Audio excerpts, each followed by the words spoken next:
stuff. Yeah.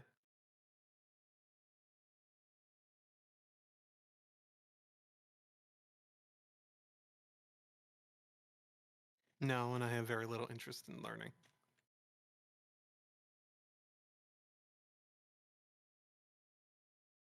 Yeah, why not? Pokemon's cool. Pokemon's been a big part of my life.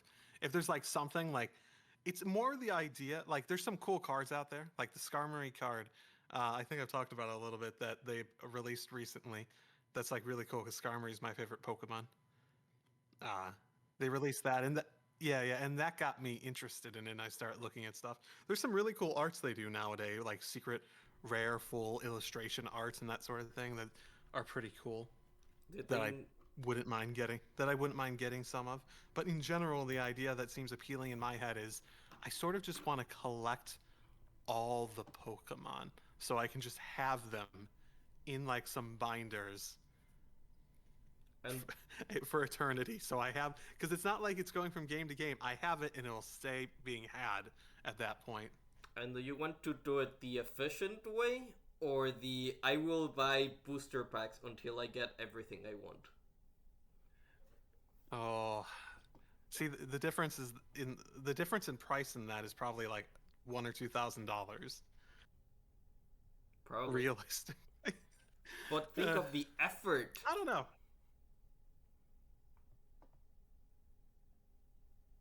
I don't know. Are we actually streaming right now? We are actually streaming, yes. When did we start? Because we started talking before this. We were just talking about Pokemon trading cards for anyone who has joined in. I don't see a chat in the actual stream, Oh, is it? I see so Naruto I Sonic don't know said if any. hello. I don't see that on the screen. We're up to Uh, six already. How long have we been go? We 3 minutes and six people. That was fast. Let me prep up my phone. Maybe talking about Pokemon cards is better. Or maybe my drawing, one of the first few drawings that I did for Depth Mode's actually attracting a lot of more people. Maybe.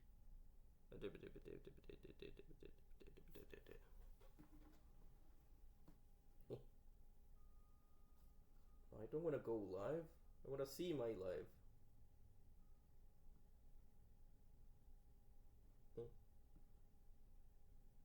My channel? Oh I yeah, just that. see the Christmas art you got up. I don't see any chat on screen. Oh, interesting. Even in my phone, I can see Naruto Sonic saying hello. That reminds me, I I have a also just Twitch. open. I also, sorry, I also just opened Twitch, so he probably got here before, or she, or they. They I don't know off the top of my head. They probably got here before me. are they from your server? I think they're in both of ours. It's been a while since I've thought about that to the point that I remember. I have a horrible memory. If I haven't had to think about something for like a couple weeks, it will just disappear. I'm on both, says Naruto Sonic. Hello.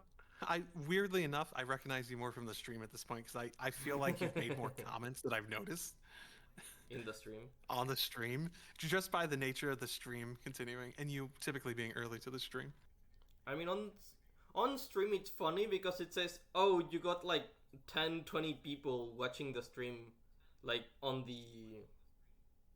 the summary that I get, uh, like from Twitch, and then in itself, I only see like remember like 4 or 5 people. Oh, I Okay, have Iker, you need to increase your voice like a million times over. ah, but it's so early in the morning. I need to buy a mic. I think that's one of the things that will help me the most because right now my mic's like it's like if you extend your hand, it's like 2 hands away. Like you can do Okay. that nada nada nada and like barely touching my mic. Okay. Testing, testing, Ow. testing, testing, testing. Oh, do you want to increase your volume? I think we're about the same now. Okay. If we're still not in a great place, feel free to let us know.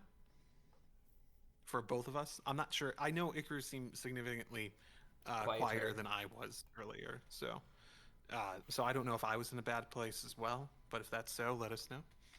Did you receive a comment saying you're quiet or I'm quiet? In the stream chat channel on the Discord. Oh. Quote, I can barely hear with my computer at max volume. I'll check and see when I'll force myself out of bed. I mean, they could just watch the stream from the bed. Ooh. It'll be on VOD too, Vaku, Yeah. If she wants to. Not that she's watching to hear this. She might be. Either way, it is eerily quiet outside of our voices. We should put something on that has music.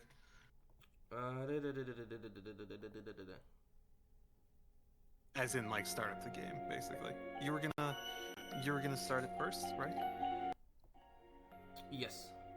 Okay. How is it's this? Still is it... it's still the Christmas image. Correct. But at least there's music now. Yes. Oh. Yeah, it was covering it. Can I copy this? Okay. Yay. I just noticed that there was no chat on the Christmas image. Boot bolted on her heel. That must been painful. It's not on... Oh, it is technically in her heel. It's also technically a video game, so video game logic. I mean, I would say like they're aesthetics. Like in universe, it's a video game. I would say it's bolted outwards more than bolted inwards, so it's more aesthetic. If you haven't seen this before, this is actually from the sort of like monthly caption series thing we do, Orchard Online Dev Mode. So that's out there for anyone who's interested in going and checking out what is out there for it. We have a decent amount of pages at this point. Shouldn't be a horrible read. Hopefully, as the writer, it's not a bad read. And hopefully I'm improving with my art as the artist. Yay. This is Orchard Online. Technically there's two Orchard Online things. Orchard Online was sort of born out of a... it's actually part of my setting, technically. It was born out of an idea of, hey, how can we give Icarue a way to... I think you probably made it too big. How can we give Icarue a way that he could potentially make stuff that's also technically in my universe, but also it's a video game, so the logic of the universe doesn't matter too much. So there's a few ideas that we've sort of thought of in that space.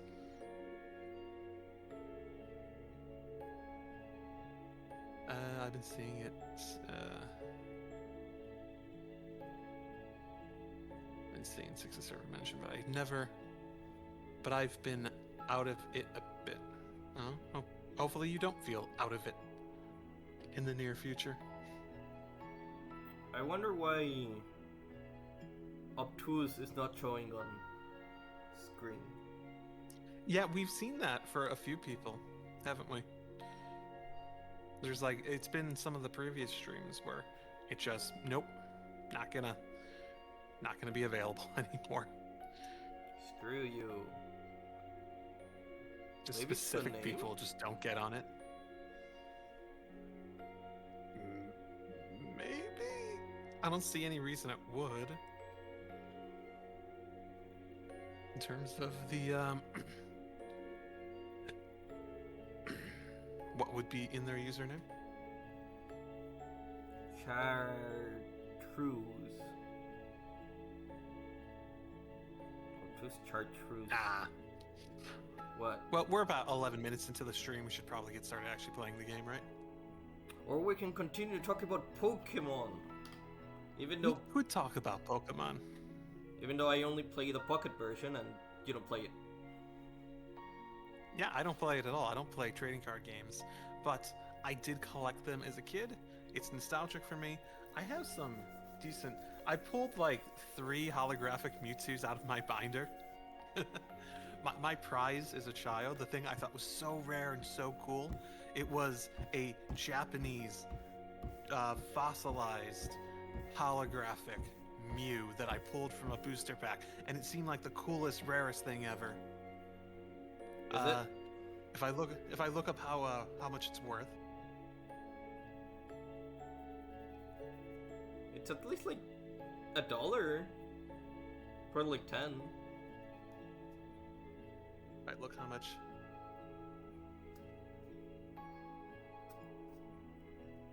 If I can find it. If not hundreds.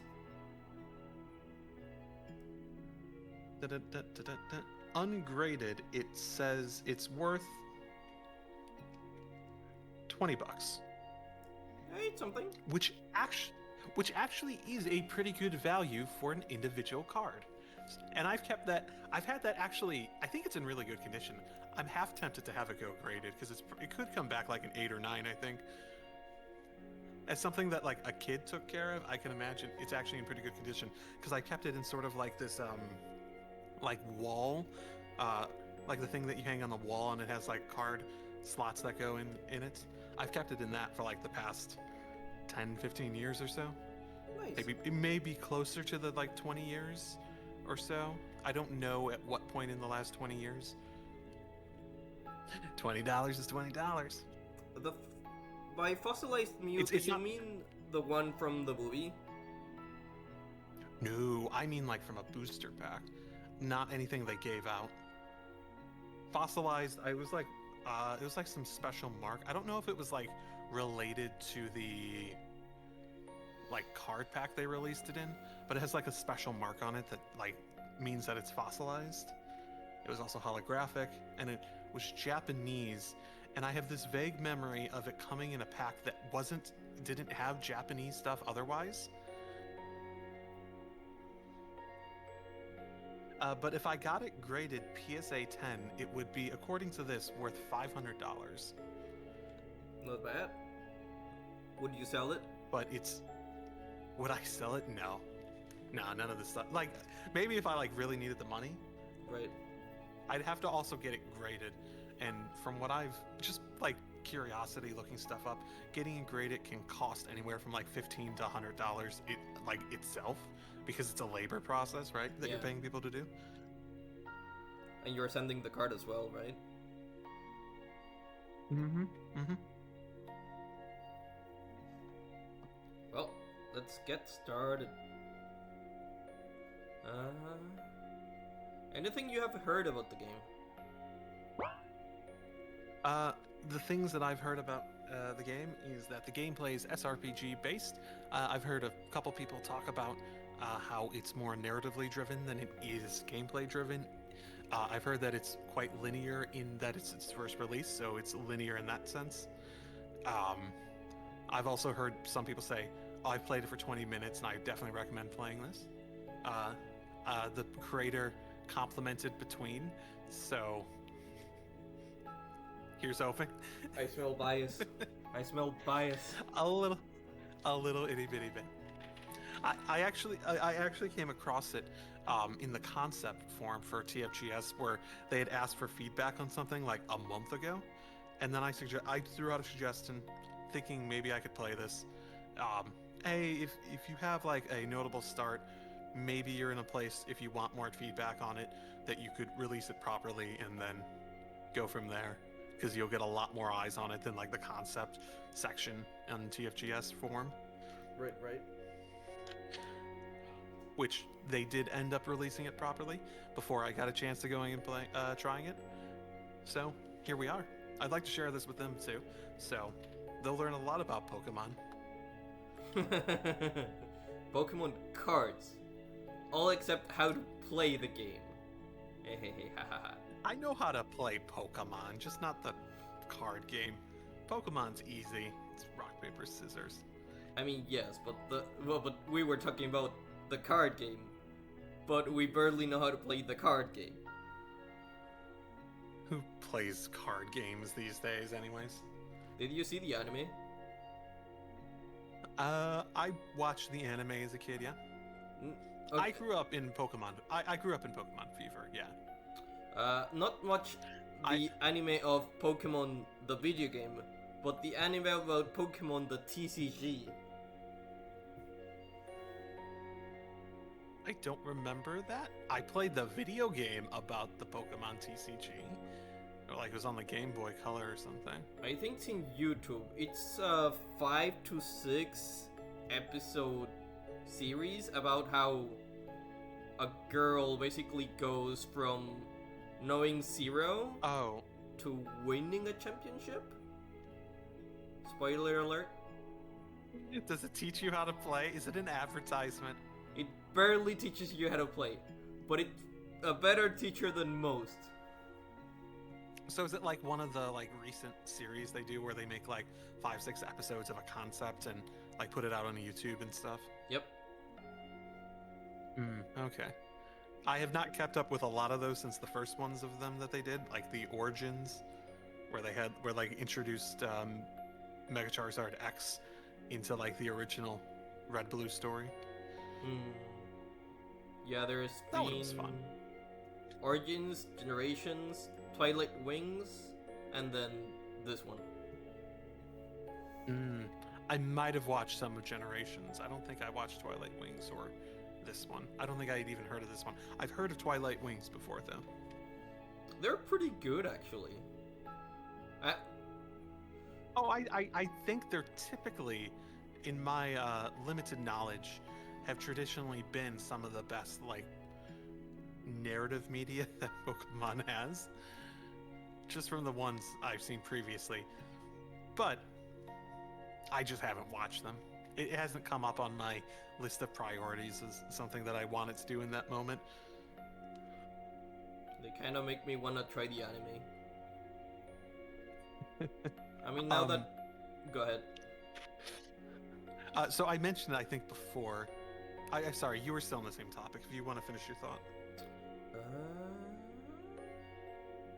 Now that Ash retired, essentially, it sounds like a new continuity. So a very good place to just, like, start. Oh, yeah, the new one? Yeah. Yeah. That did sound interesting. It's in Netflix, anyway. I don't know how long it is at this point. Is it already, like, so long that it would be difficult to catch up? I think so, yeah. Probably 20, 30, if not 50, 60. So, okay. So on the topic of the Pokemon cards, I do want to, just because Skarmory is my favorite Pokemon, and I mentioned this, I think, before we started streaming. Can you show an image? That's an interesting question. Well, we'll use this as a test. Oh, did you send it to me? Yeah. I figured we can, I figured the thing that has sparked my interest in Pokemon cards recently is this Skarmory card, because it is, as a Skarmory fan, really, really cool. Skarmory is my favorite Pokemon. Quilava's probably my second favorite Pokemon. I think Corviknight is up there too, because it's cool in very similar ways to Skarmory. But I saw this, I wanted it, I bought it. I did end up buying it just individually. So I have that now. Ooh, you might want to make that a little smaller. I don't think the resolution is that high on the capture.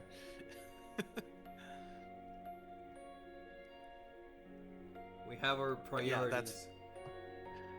Yeah, isn't that cool though? The sort of like, almost like watercolor painting style to get the chrome effect. But yeah, no. I don't think it's so that's the watercolor. Okay, whatever that's okay. What would It's you call either it? acrylic or how do you call oil? Oil painting is a thing, right? Probably. Sounds right. Then okay. Oil painting. But yeah, no. just since we're on the topic, I figured I'd share the thing that has sparked my interest from going from not considering it since I was a small child in the Pokemon fever of the 90s and early 2000s,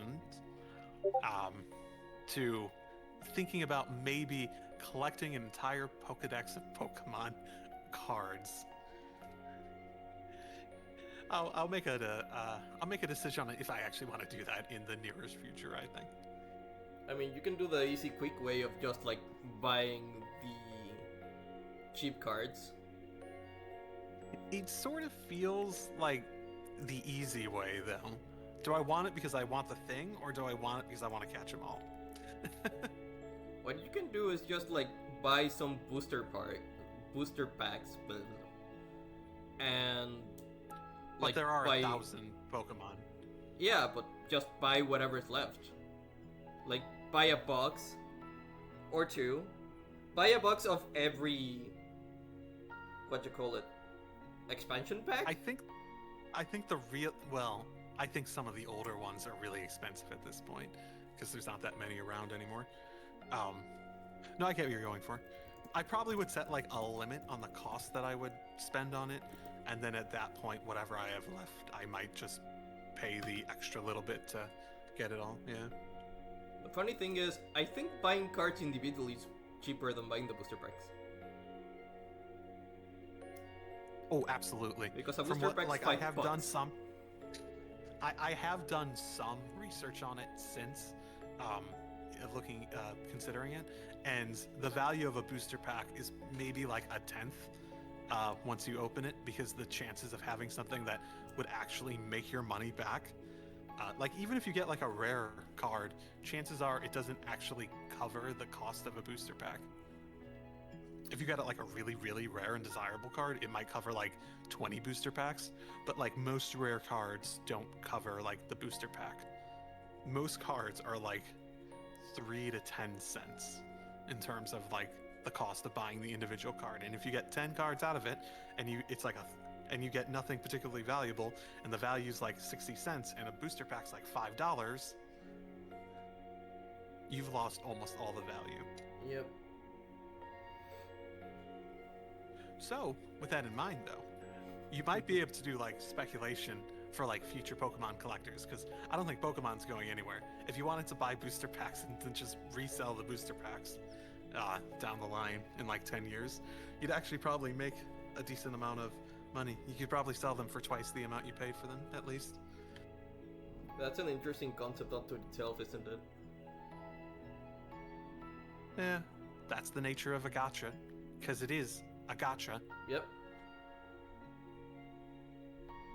My gacha right now is Pokemon Payer Pocket. Ugh. That's the closest I have been to actually playing the TCG. The mobile app, yeah. Yep. I didn't play it as a kid with the rules. I think I was probably one of those kids that if I played it, it was we made up rules. I feel it's way easier if you know how to play Magic the Gathering and then play Pokemon. Oh, I don't know how to play any of them. The only one I think I actually sort of learned how to play as a kid was Yu-Gi-Oh! That one I think I actually learned how to play. But do you know how to Synchro Summon, an XYZ Summon, and Pendulum Summon? No. That was also very much within that same fever of Yu-Gi-Oh! The Yu-Gi-Oh!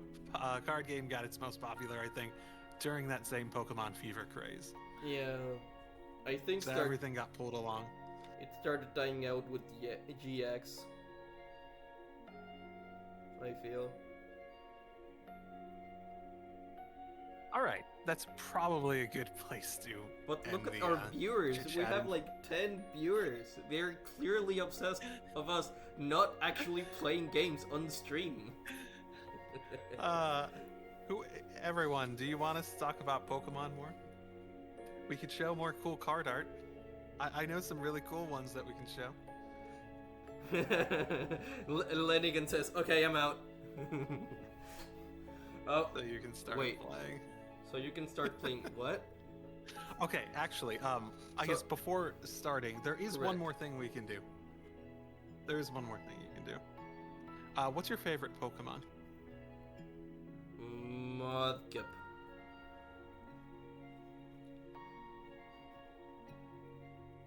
Mudkip, Ninetales. I'm probably Mew. Oh, and Kyogre. I'm Kyogre, surprised Mudkip. Mudkip hasn't got a. I'm surprised Mudkip hasn't gotten a full illustration rare thing. Yeah, is one of the few times like axolotls just recently became popular, but it's like one of the few Mexican things that is like one of the few Mexican animals that is like iconic. Yeah, that's fair. Technically, Wooper's also an axolotl. Gengar, I think, has a lot of cool cards. Gengar has a lot of love.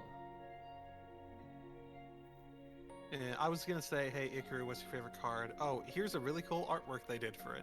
And then Eevee's also. I looked at the Mudkip ones, and they're okay. So I'm not gonna go show that off. I guess. Oh well, okay, that's. Lillipup. Let's Like Lillipup, just because my dogs are essentially Lillipups.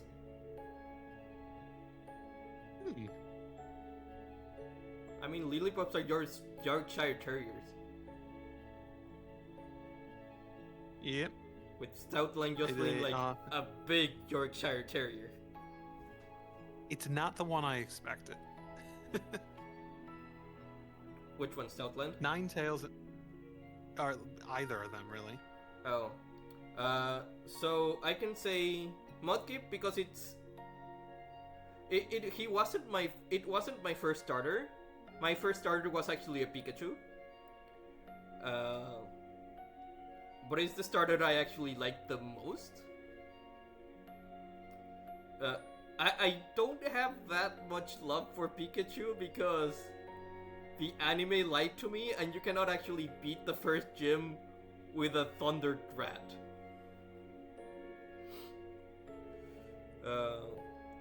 So that's for Mudkip.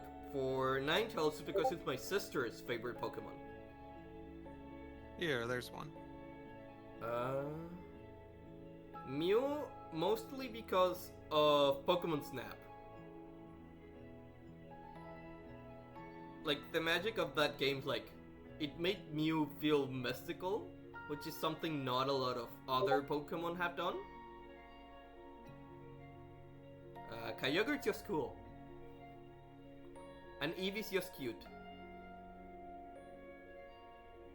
And I guess special mentions Lillipup because I like your Yorkshire Terriers. Here, you can show those three on stream, I think. It's just art that is pretty cool that they've made for the card game for each of those Pokemon that have been mentioned between ones you mentioned and the ones mentioned in chat.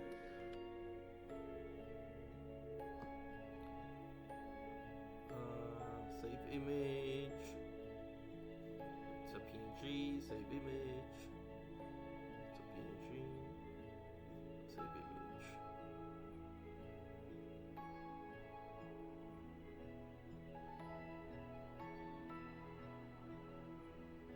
Oh, I think the Eevee is from the Pocket Pair, Pokemon Pair. I don't know why I call it Pocket Pair. The Eevee? I don't know if it's an original for its... Oh, technically, yeah, that is from it. You can see it. I just looked up card art and picked some of the ones that have a lot of... that were very clear. The Ninetales one is sort of a shame that's not a full color art. That's just one that on a normal card.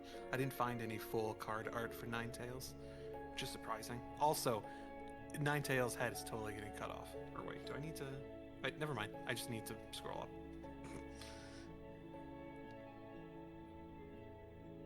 Anyways, those are some really cool Pokemon arts. That's the other reason of it. because I actually really do appreciate the cool art that they do.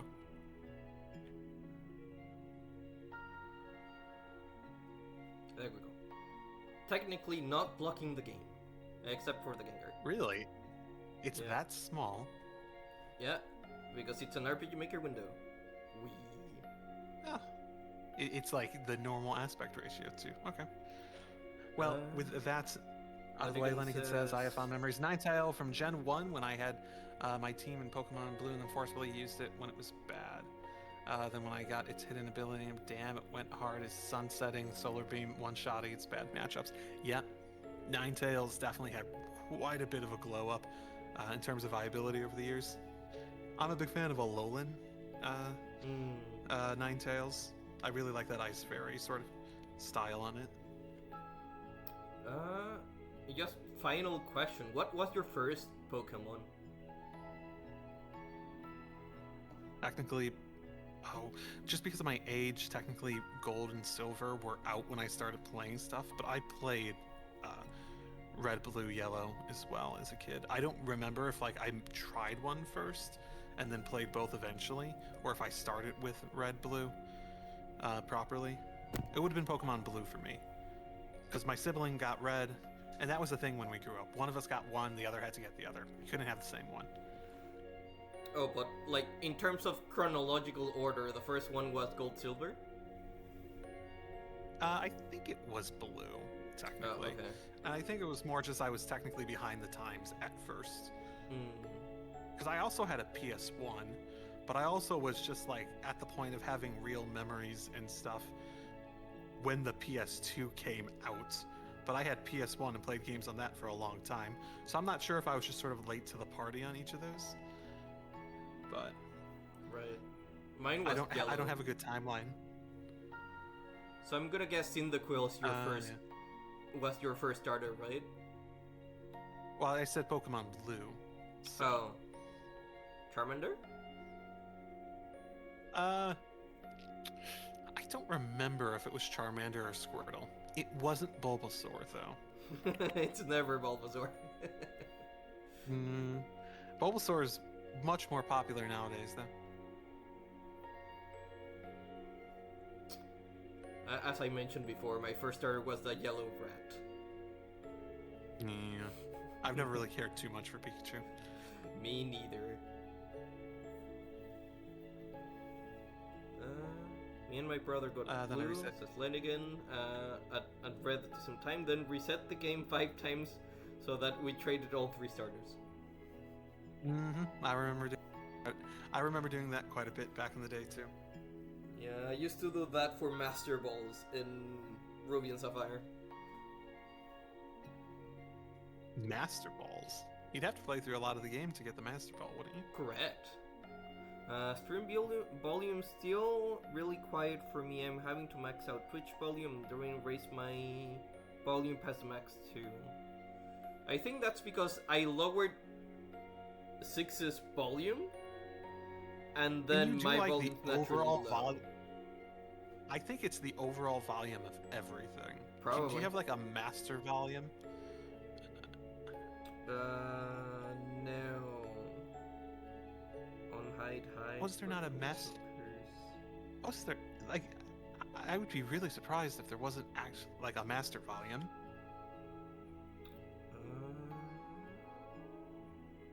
That's the. Oh, can I increase this? Apparently I can. Let's see. What's too high? Let's see. Is this too high?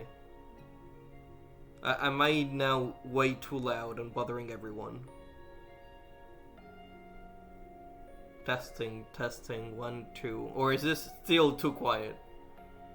It's good for me. Okay, so notably improved. Yeah.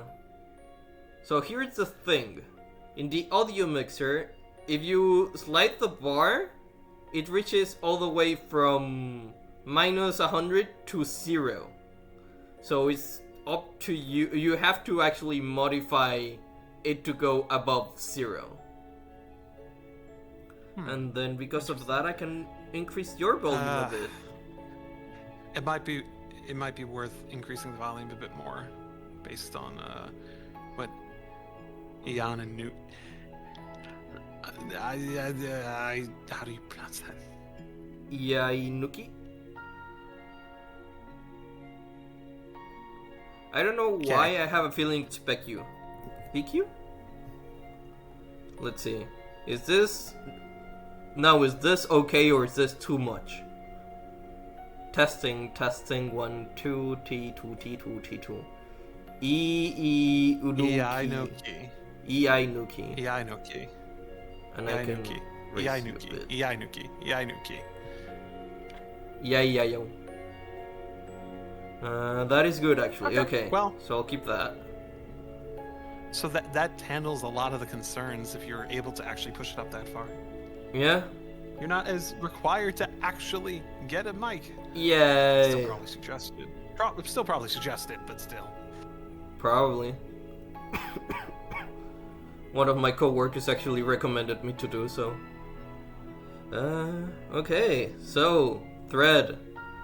The only thing I know about this is that it is involuntarily male to female, and it's an SRPG that might or might not be pretty text heavy.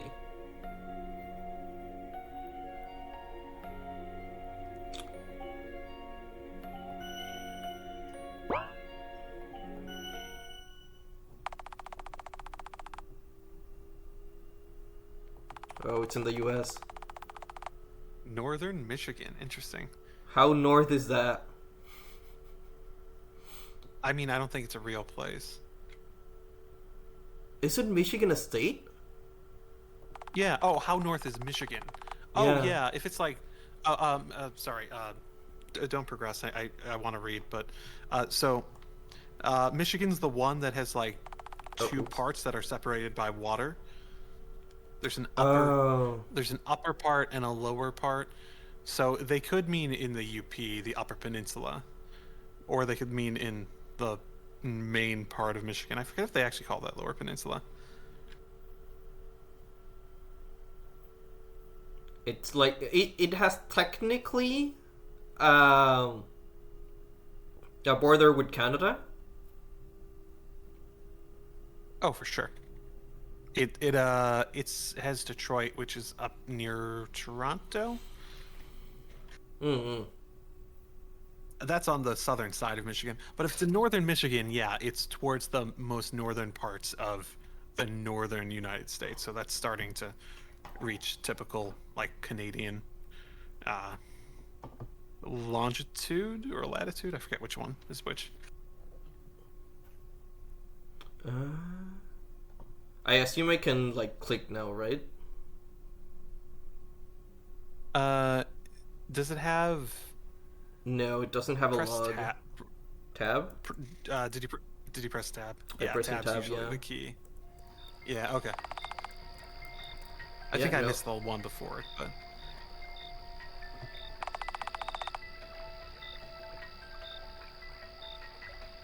I wonder how upset will people be if this is MV instead of MC, and I put MC because I'm lazy to change it. Oh, they changed the cursor. Interesting. Yeah, there's quite a bit of customized graphics, or different graphics at the very least. Like the tile set's significantly different than the standard. It looks nice. It's a little out of place with the character graphics. It's not quite the style, considering the tile set graphics they're using is very stylized. But it's not so bad that I do anything more than think, oh, this is probably not a professional game studio making it. It looks fairly good together.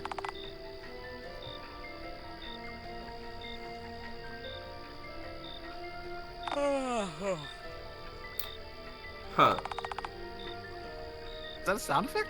That was a sound effect, yes. Neato. Did it sound like me yawning? I don't think... I guess it just sounded like a guy yawning, so... It was close to how you sound. Oh. Yeah, close enough. Oh, fuck.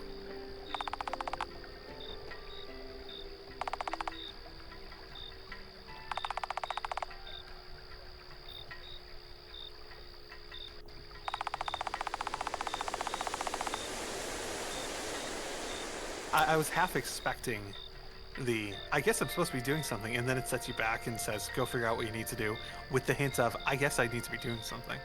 I was about to say, that's probably not a good way to teach the player that they need to do something. But no, it's just part of the thing.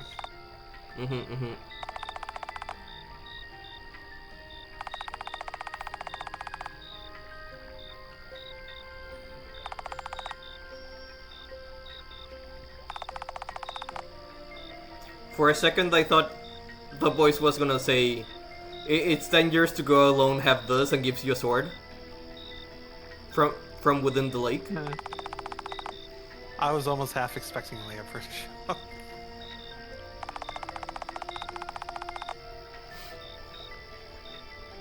Now go be the king of England. We're in the US. We're in the USA, lady.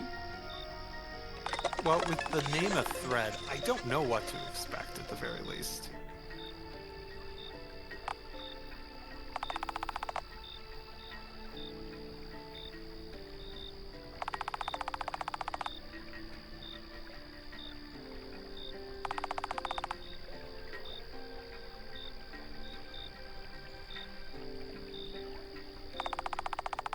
Is the speed of how fast I'm doing things, is it okay or is it too fast? Oh, it's fine. You could probably speed up ever so slightly, but if you want to, I don't think it's bad as it is. Got it. It's helpful that the author's actually doing a good job at keeping the text on screen to a pretty consumable amount. They're not putting like walls of text that you need to sort of make your way through very often, if at all.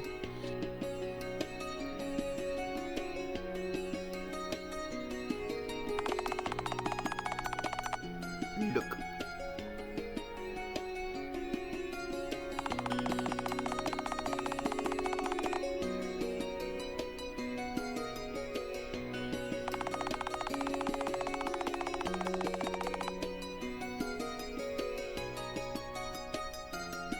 One suggestion I would make here is to like maybe change the color of the text to make it obvious that it's a tutorial, because my instinct was that it was narration initially. I mean, I think Magical Camp was the one to establish this, but green for tutorial? I think that's just generally a common one in games in general. I don't think that was a Magical Camp thing.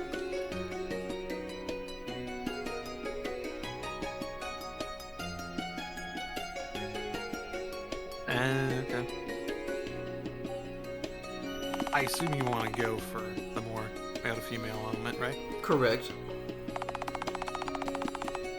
Although, unless it's...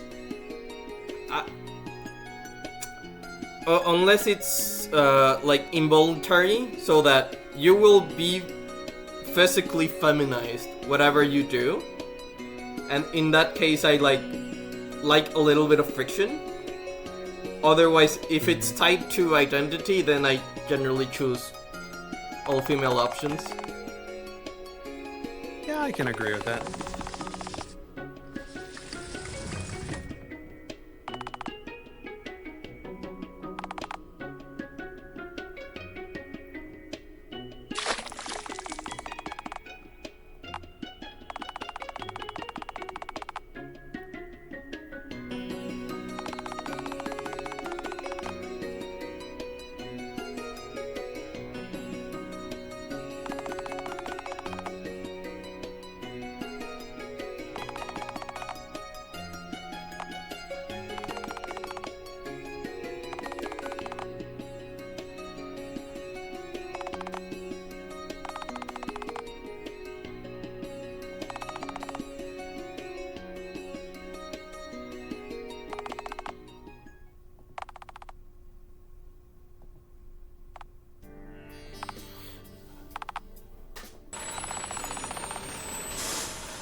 We downloaded a John effect, and damn it, are we gonna use the Johning effect?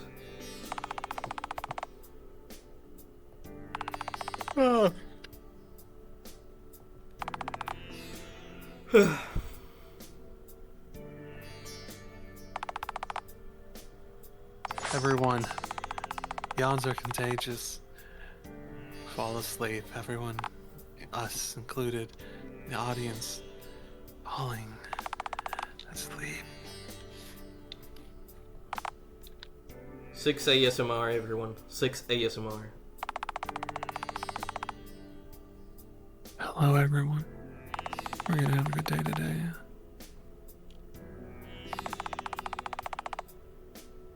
I like the art style. Yeah,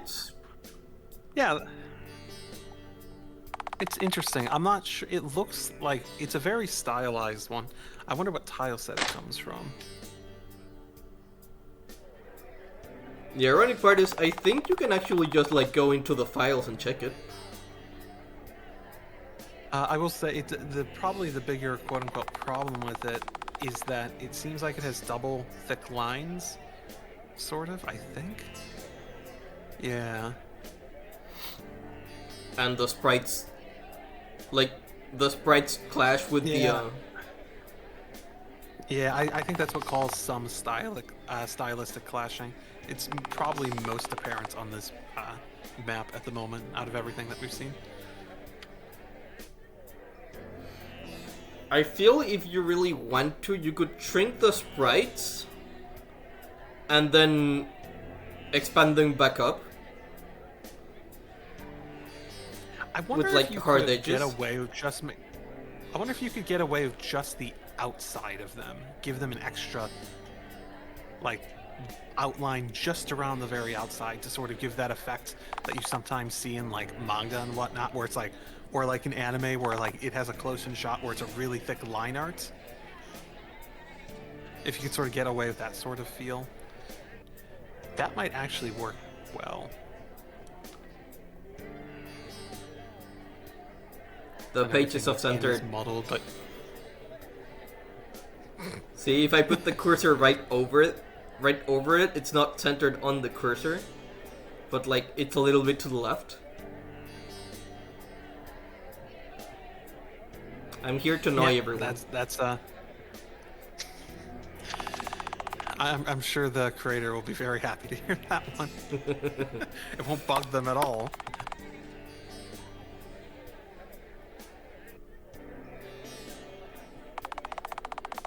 Oh, that's nice that they indicate what locker is it. It is.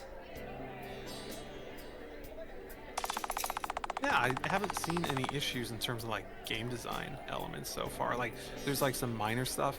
Narratively, like, I'm not sure exactly what's going on quite yet, but it's been good regardless of that.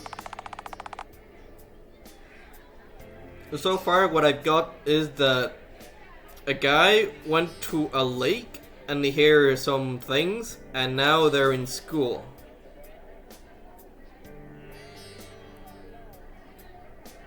Yeah, I mean, the hearing the thing seemed like the big. I assume he went there from some sort of like school dare or something else in that vein. Maybe. And presumably stumbled upon something supernatural as part of that. I don't know what age they are. I will assume senior year of high school, 18. Otherwise, yeah. Oh, right, you don't have uniforms in the US, right? Like for public schools? Not typically, no. Usually private schools would be the ones that have that. Technically, I think public could do it if they like institute it on a local level. I've never heard of one like that before, though. And how many public schools versus how many private schools are there? I think public, by and far, is the most common.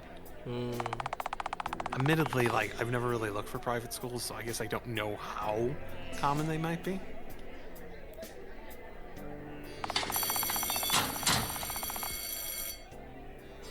Got it. Not common, but they do exist.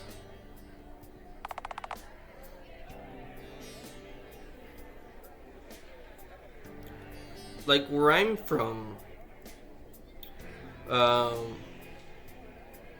like schools without uniform were really rare. Like both public and private schools had the uniform.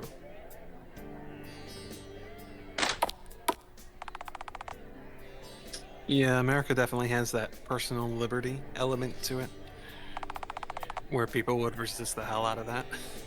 Freedom. Yeah, same for me. Private schools are pretty common. Most cities will have a private school for elementary, middle, and high school, as well as public schools. Depends on the location, though. The most important thing to know about the US is that they're hugely variable. Interesting. Yeah, I think in most places, wherever you live, there will be a private school.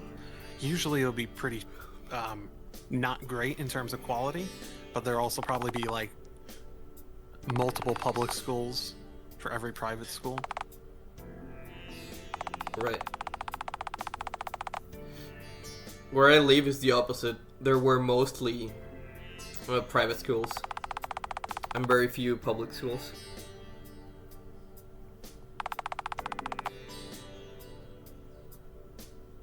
It's unfortunate. Yep.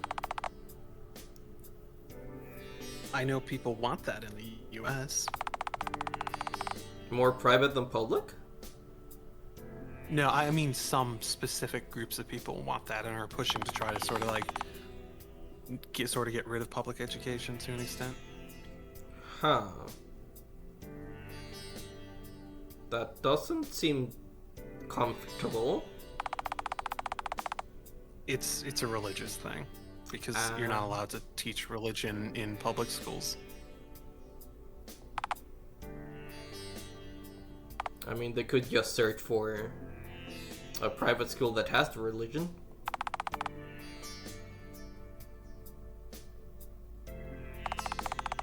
Sure, but then they have to pay for it.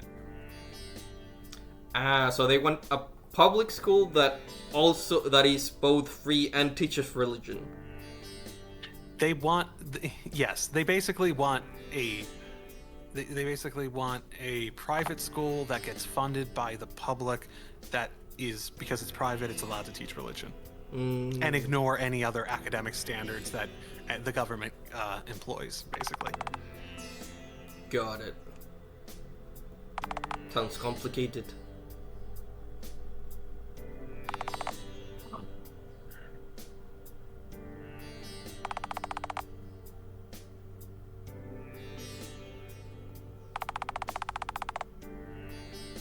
I hate Christian private schools. I also hate Christian private schools. I've never heard anything positive. Yeah, I've never heard anything positive from people who went to them. One of the few things that really drive me out of education within religious education is one time, okay, like retroactively, yes, I did a crappy job at tracing a map. But then because of that, my teacher told me that that was a sin and that God will punish me with hell for badly tracing a map.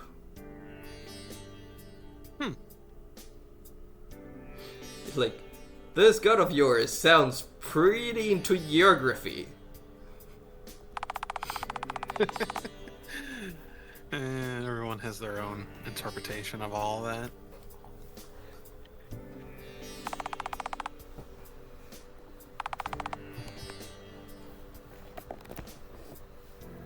That was fun.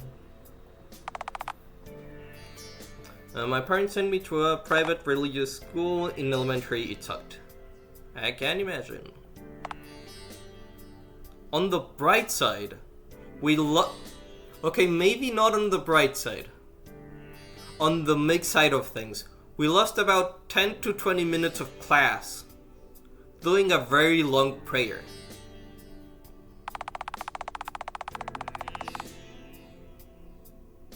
That sounds even more boring.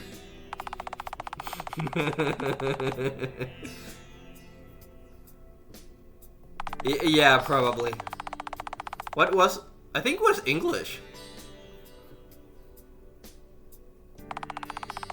So just keep up. So this Jordan guy went missing, and they're talking about rumors about him, which I'm gonna guess is gonna have to do with what TF's the MC. Right.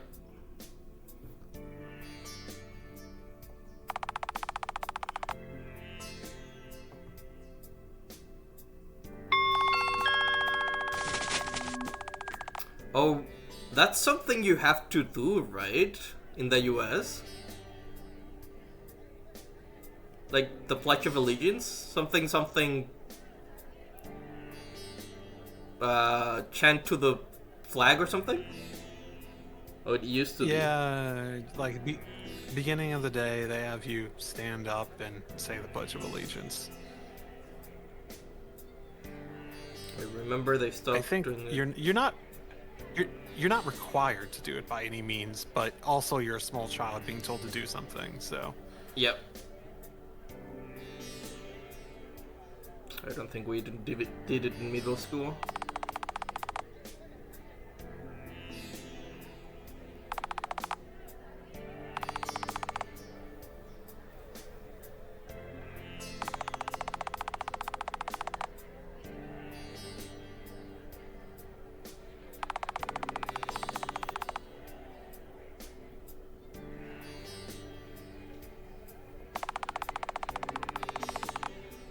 You know something that's missing? An American flag.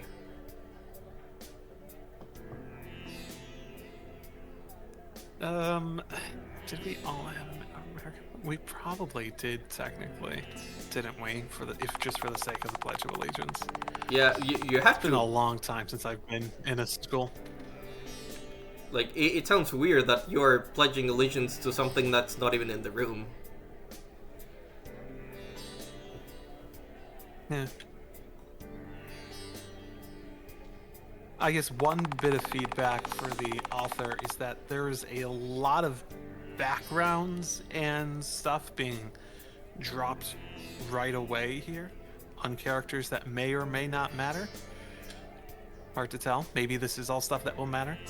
Maybe it'll be reinforced in the near future, but there's definitely a lot of information being presented here about background and whatnot. Hopefully, I'm not gonna get quizzed with "there will be pepperoni pizza for lunch today." Oh, right. They consider pizza a vegetable. That's one of the fun facts about the US food system that it's funny to me. I don't remember all the technicalities of it, but yeah, I know what you're talking about. I guess the real suggestion that I'd make in this sense to the author is to think about presenting a story a little bit, especially in terms of world building and explanations and stuff. If you're presenting information here and you're expecting the player to remember it all going forward, then you might be in trouble.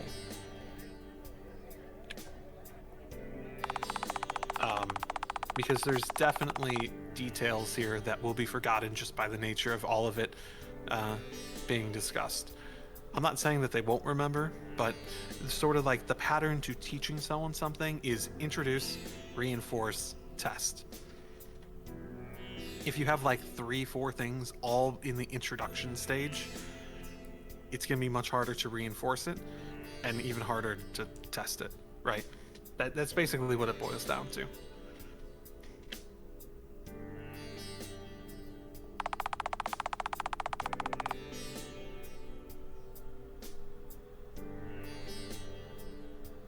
Trigonometry.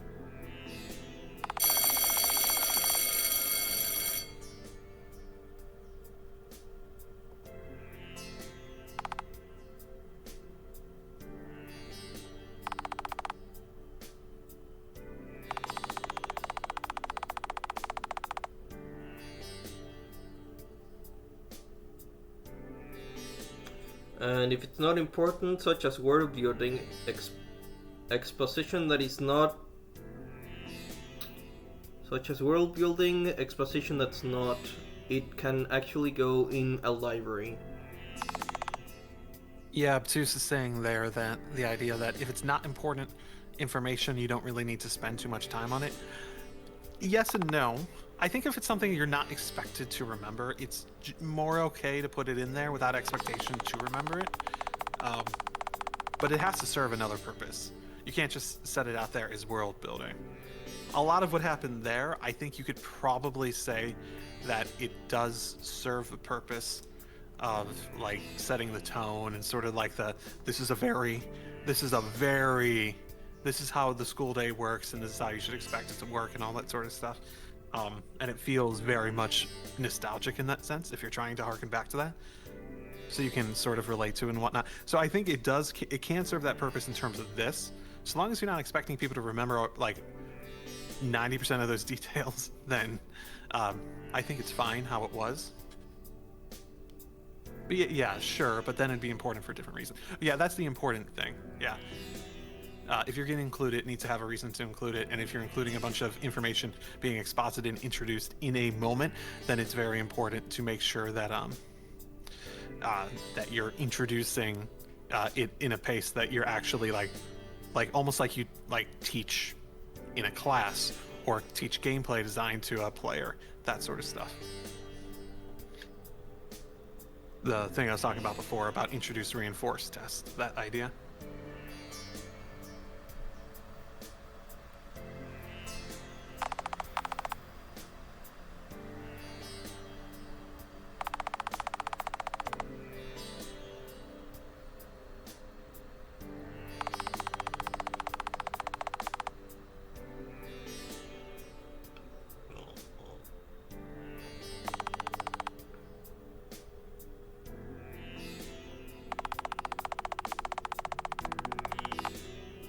That reminds me going from high school math to university math.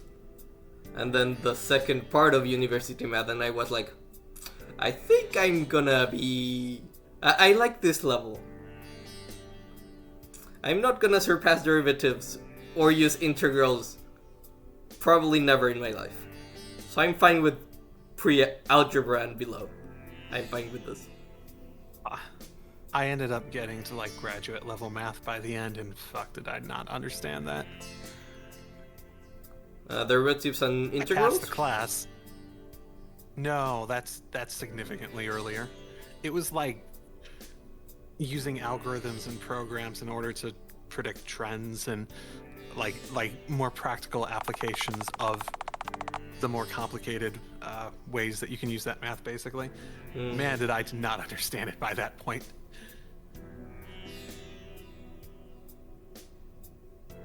Linear programming? I mean, that sounds more like comp-sci than computer science than actual math. For me, it was mechanical engineering, and it was part of my graduate degree. So yeah, I did do a little bit of proofs in my university degree, but I don't know why it didn't count as math. In the engineering space, I imagine the math gets a little bit more complicated then, because you did like game dev, right? Like my degree was like proper. Well, my courses were computer science. My degree was a mixture of psychology and computer science. Mostly psychology. Okay. Yeah, the math I took, I think, was like an engineering focused sort of math by the time by that point. So, yeah, that sort of stuff.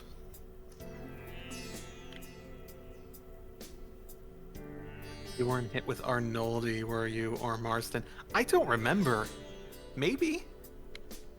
Arnoldi principle? Isn't that a physics thing? I remember. I said before, my memory is horrible. If I don't think about something for a few weeks, it just disappears. I still have the reference books. I still have the books from those classes. I could go look it up if I wanted to. Maybe we should do a stream where we just look at our old college textbooks. I did have some game theory courses. Mostly because I could. It's probably a good one to do. It's a lot more logic than I thought. I thought it was gonna be more psychology. But it ended up being a lot more logical. Yeah. Humans are logical beings, even if we get that logic wrong a lot of the time. Yeah. I mean, it had the spark of psychology. It was like, so, if you look at this, the logical thing is you go for A. But for some reasons, humans go for B. So just take that into account. And now an uncomfortably large amount of math. And it's good to know math for programming. It is a very useful skill to have, albeit the specific application of it in whatever career you have will be very specific to that career. Yeah. As someone said, comp sci math. Like, I have not used almost any math outside of, like, RPG Maker games. Like advanced maths, I've barely used them since getting out. Just because the career I ended up getting wasn't heavy on the actual, like, mathematical sort of, like, actually practically using the math. It still gave me a large amount of, like, understanding of it to the point that I could give better feedback and whatnot, but I'm not the one actually using the math to design in my role. Yeah. In my job, I don't do math. I only do math when making my games. And sometimes less math as logical problems.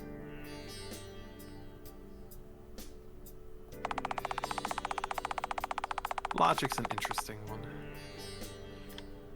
I wonder if... Because it is technically math. Yeah. Or, I guess, math's technically logic.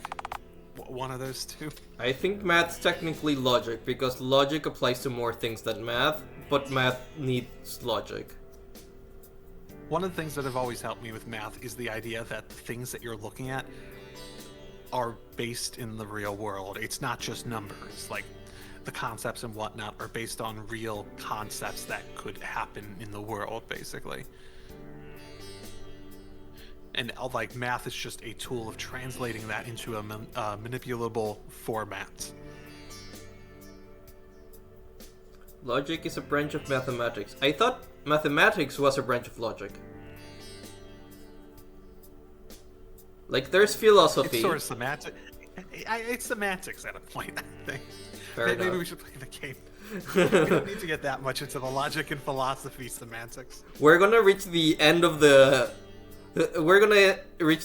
stream, like, too much text, didn't read it, and, like, we spent, like, 1 hour and a half talking about Pokemon cards and logic and courses and whatever. Yeah, the stream about this game is primarily going to be about Pokemon and philosophy. Two very intrinsically related topics.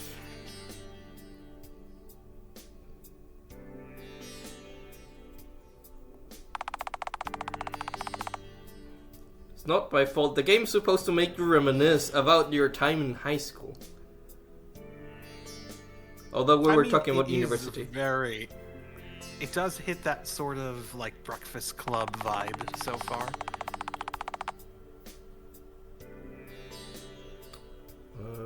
Mathematical logic.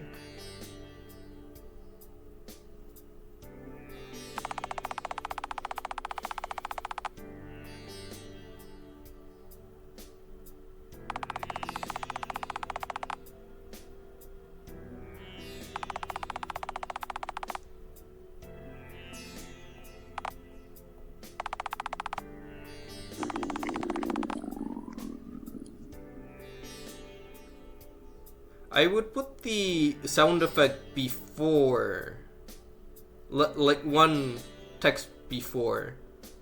Like when I he would do a says, balloon icon. yeah, that also works. I would do a balloon icon while the sound effect plays out, and then go into the next one. Probably a ... one. Ooh. We're going to save. That means there's a boss fight. They had a tray of lasagna? I thought it was pepperoni pizza. He looked envious at the pizza in Chris's tray. So I guess some Wait, people what got was the- lasagna what and was some people got pizza. Man, that for like a school lunch, that's probably cheap ass lasagna. Yeah, I was looking at some YouTube videos, and for a public school, the amount of money they give them is like $4 per meal. That's without counting like staff money. It's been a while since the contents of a game have us just like going on these tangents of topics. The US is a Maybe very it's really interesting contempt- place. Maybe because it's very contemporary rather than like a fantasy setting. When was the last time? I mean, there are a lot of games that are set in a contemporary setting, but none of them go into. I guess they do. They go into detail about the life of a person, but I generally just like skim through it.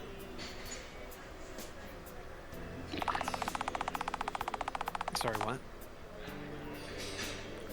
Like You some skim of through what?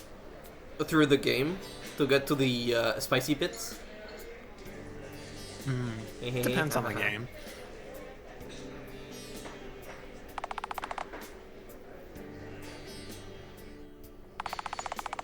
Lasagna soup. I want lasagna.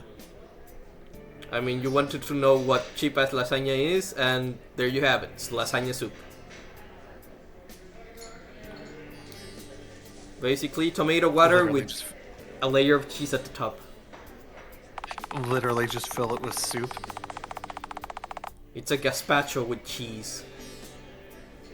I'm imagining him in the back room, and they just stick like a little nozzle into the lasagna, start filling it up, and it starts inflating like a bouncy castle. And then you plunge your fork like as it lowers down in volume.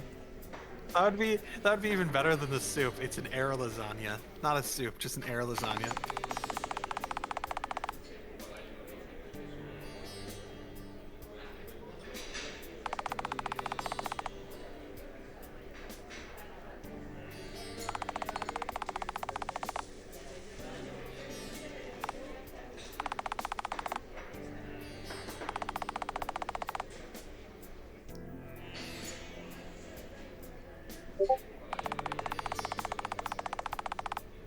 Something that might be effective for RPG Maker, whatever next generation is, be able to move not only the eyebrows but also like the eyelids.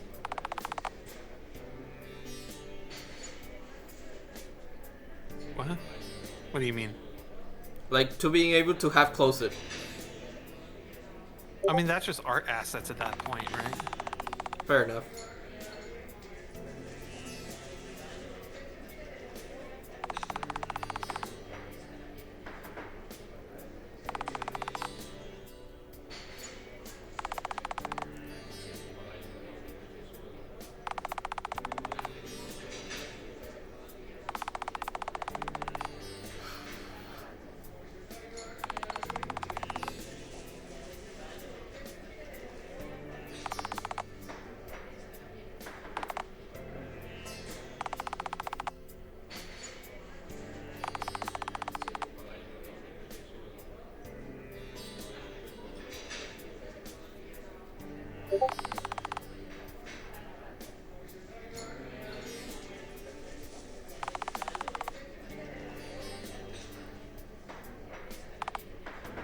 You know, just a thought as they're like proposing going to like a dangerous situation.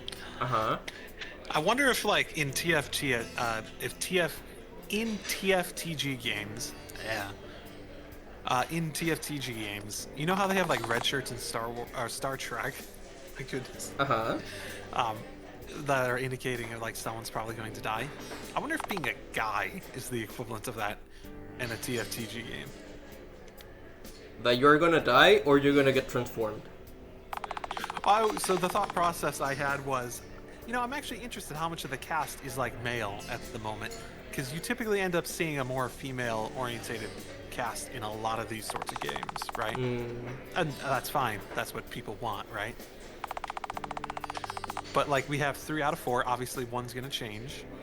Are you gonna keep 2 guys in the group, or maybe they're building up to the classic sort of high school, everyone dies horror story, and they're the ones who are going to die first before getting into all the supernatural. I thought you were gonna say everyone gets transformed, not everyone dies. Transform, potentially. Maybe a horror version of being transformed. Identity death, all that sort of fun stuff.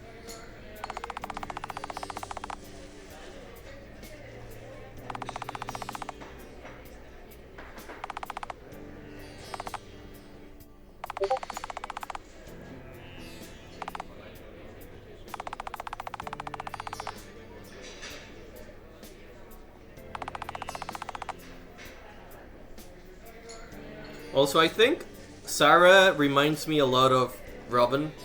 I think it might be the same. Sarah.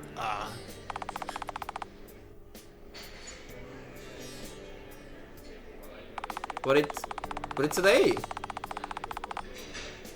Sarah. You would pronounce the name Sarah. But it's an A. You would pronounce the name Sarah. Okay, Sarah reminds me of Robin. Redheads do that for you, don't they? Probably. I think I also pretty much use very similar, especially for RPG, for OU RPG, I used like the same hairstyle. I mean, yeah, it is definitely MV's character generator. I recognize basically all these parts. I think they did a good job of putting together some good designs off of them. I think it's one of the things that is like served me well is that the initial designs I made in the generator in For Between ended up being pretty good, all things considered. But at the same time, it's all very similar parts, right?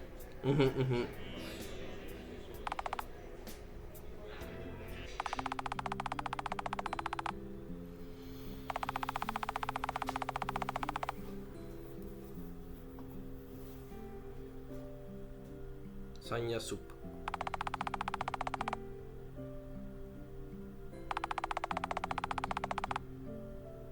How common is it for American kids, at least in your school, high school, middle school, to get lunch from their parents?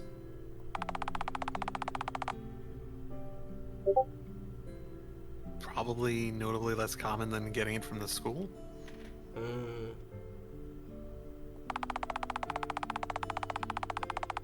And did you have to pay to get the lunch, or did you got it for free? You had to pay, but I'm trying to remember if it was like a chunk in terms of like where I grew up. It was like a chunk of money you paid at the beginning of the year, or if it was something you had to bring in every time. Don't remember. It's been a while.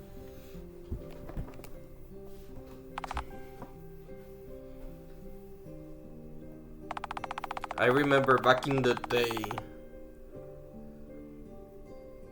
we had our lunch was like 50 cents American. 50 cents American, and it's... Sorry. Go ahead. Sorry, real quick before you potentially go on from this text box. The furniture was mismatched. This would have been a fantastic opportunity to do a joke where you just use a completely different tile set art style and said that the furniture was mismatched. You use the art cell from RPG Maker proper? Yeah, something like that. Custom art is horrifically expensive. At least compared to just using whatever art there is in the game, yeah. I do appreciate the amount of effort they've put into having this other art style. It is the tricky thing about moving to different art styles. You got to make sure you have all the different tiles in that art style that you may eventually need. So Yeah. the base RPG Maker art style is absolutely much easier because if people are going to make it, they're more likely to try to make it so that it fits with that to an extent. So you typically can find and expand more easily. I wonder how cheaper RPG Maker would be if they wouldn't sell the initial assets. Cheaper?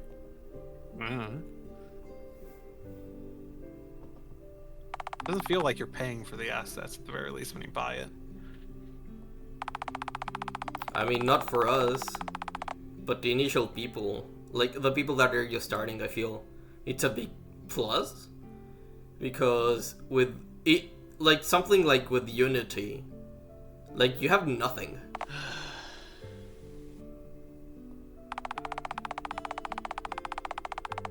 But you also do have like the store for Unity where I assume there's a bunch of free stuff too. That is true.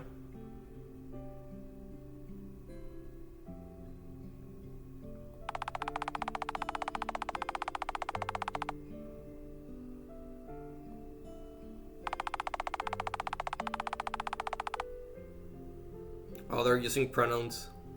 That's gonna be interesting later on.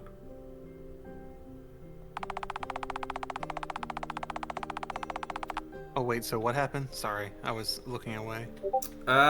He grabbed some food from the fridge because his dad's not around. And now he's all alone by himself. Sorry, what was the pronoun element? He. Just in the narration, you mean? Yeah. Ah, okay.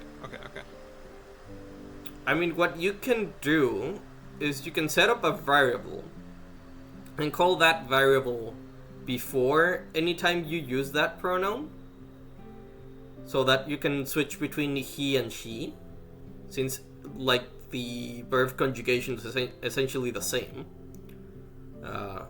She and he, he, she, he's, her. The tricky part is the capitalization, because you do then have to have a variation for that. Yeah, so you need 4 variables then.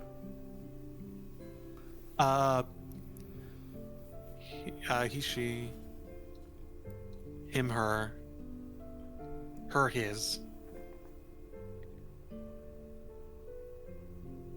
Is he, So he is one, capitalize he is another, he's, and then capital his is another, and then you just switch them between his and her.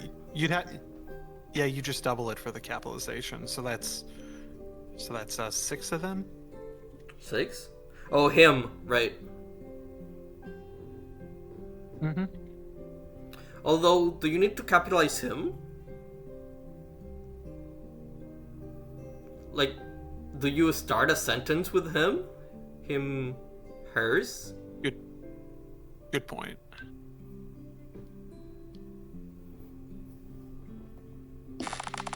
I mean, might as well have it, just in case, right?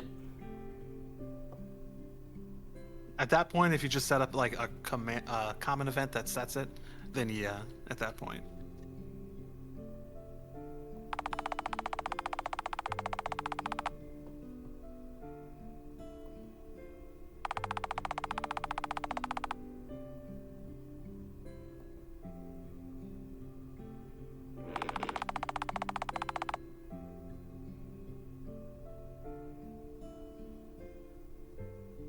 So he has his backpack zipped for the whole afternoon, I think? Oh, no, wait. Unzipped, like, the zipper, not... Ignore me. I don't know what the other interpretation of that would be. I was imagining, like, the zip at the front, but that's not a zip, that's like a clip. The backpacks I use have like a belt at the front, which you unclip. Like Oh, you like a clip so it's clasp? easier to carry stuff. So like a clasp. Correct. Okay.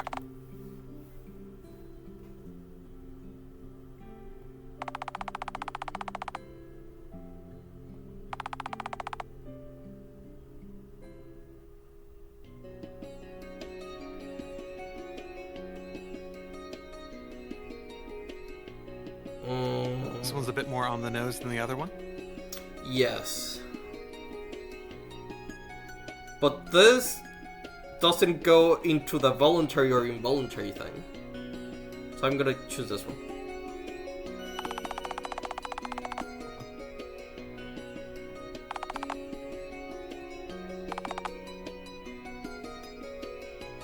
But this is not a dream, this is a memory.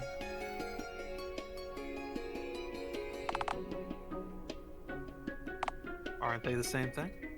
Dreams are just memories. Set aside as puzzle pieces put together incorrectly. I would say that a memory is more like how you like it's a matter of perception, like how you see yourself, either at conscious or subconscious level. Meanwhile, a dream's like more involuntary. It's like sometimes like I just feel like I wanted to be a girl in this dream, and sometimes I just want to be a boy in this dream. Why? I don't know. This is a dream. Why is the dragon blue? You could have imagined it pink or red. Why is the dragon blue? Yes. Does it have white eyes? Yes. It's a blue eyes white dragon. Wait, no, I got that wrong. Backwards. Is Damn it. the Okay, ignore it. white eyes blue dragon. And I here's need when. to figure out if that exists. And you activated my trap card, and I summoned Reiko with 2,000 points of attack and 2,000 points of defense. It's normally, if we either talk about Yu-Gi-Oh! Or Pokemon, that they appear. Alas, the white eyes blue dragon Google searches to saturated with blue eyes white dragon results. I can't find it. I know that it exists. Like even in Yes. D&D, the blue dragon has yellow eyes.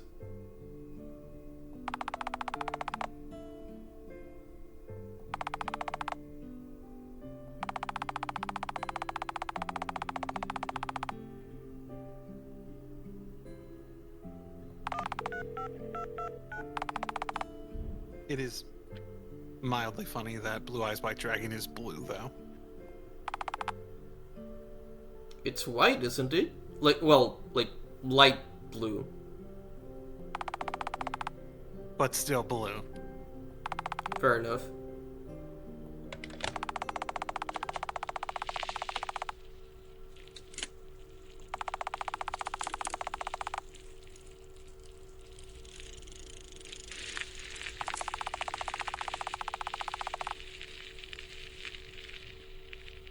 A landline in a home, it's been a long while. Well, based on the style of the computers in the classroom, I'm gonna guess this is like early 2000s or the 90s. Wait, don't you have landlines on your home? It's not been a common thing for a decade plus at this point. Do people just call to your cell phone? Typically, yeah. There's not really a need for a landline phone at a point when you have your cell phone on you at all times. What if you have someone to call your house specifically, but not but like your house in general, but not someone specific? What needs are there for that? Something like, you receive a package. Call the cell phone. What if you're like If I get away? a call about, I would then text. If I was away, I would then text the person that's there, on that Fair rare enough. occasion that it's needed. It's just expensive to have to pay for a landline and also have your cell phone. So usually you just default to the cell phone because you're not giving up the cell phone. Yep. The cell phone matters more.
Wait, I thought this was a movie.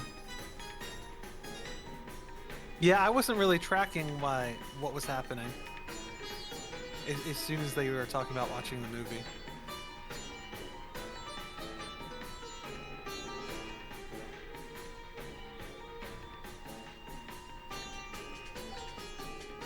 The thing is, it's a movie. But this sounds like it's a game.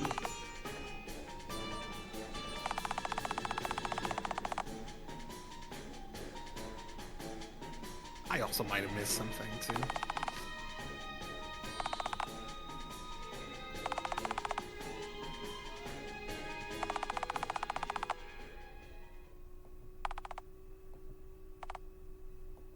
Oh, I think they nod off in the middle of the movie and start dreaming, maybe? That makes sense.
I mean, to be fair, if they're footprints, it could be just Lucas' footprints. Yep. And I don't think a high school level girl is able to tell, like, those footprints are fresh. They're a couple of hours fresh.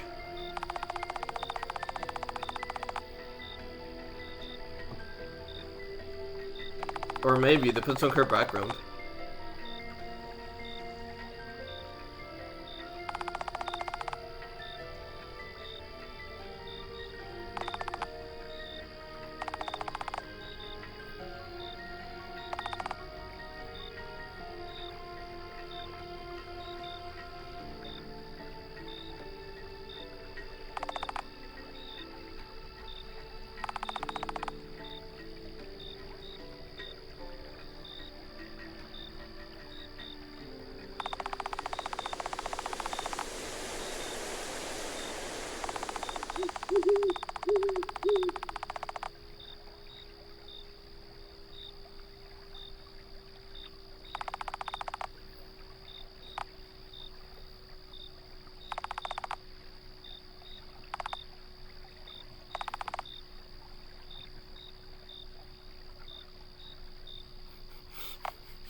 Can we leave? No! Proceeds to leave.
Worth noting that you probably turned down the game music a little too much in comparison to the sound effects and stuff.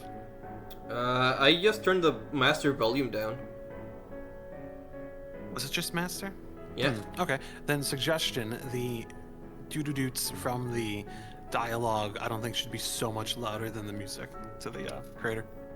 In Resident Maiden, I think I have them at like 40-60% of the volume.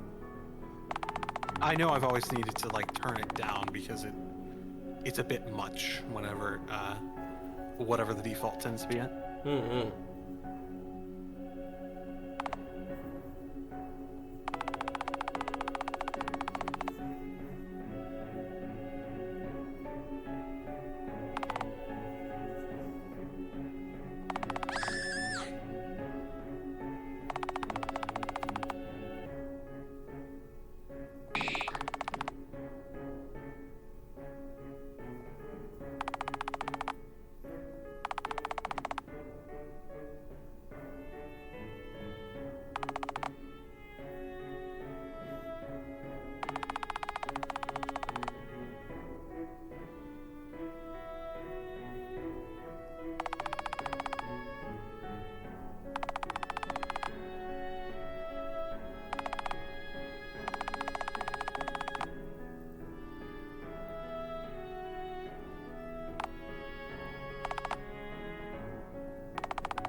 Wait, they have tails?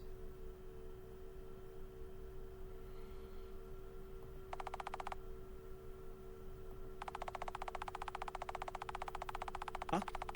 They have tails. Oh, it looks like a long robe to me in the dark, but it's hard to see clearly. But yeah, I also know that like the character generation doesn't make it go back that far for the clothes, so a tail would also make sense.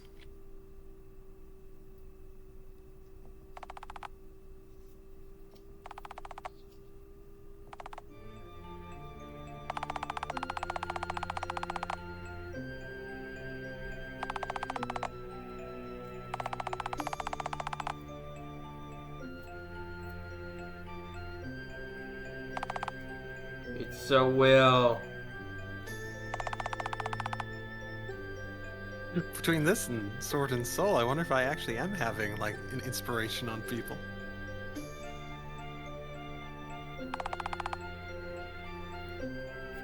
It's not a will, it's a way. What is it? The way.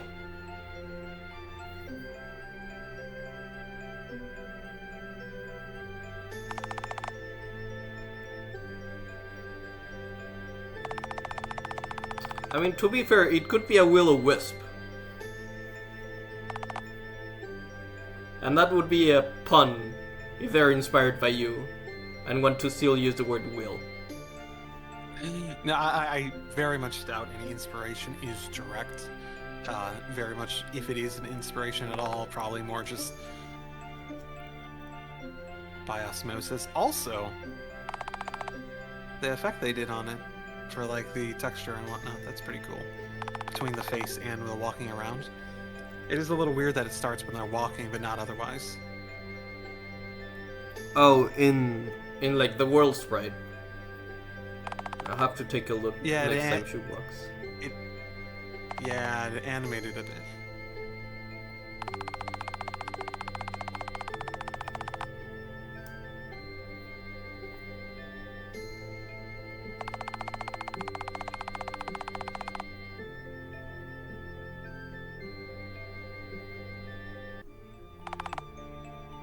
Quote, maybe, though I think there might be some convergent evolution, though, because I've seen this trope done in works where I'm about 99% sure the authors have never heard it between, end quote. I mean, I don't want to, like, assume too much. My thought process is more that I feel like maybe it's becoming more common of a way to approach the, like, sort of TF source.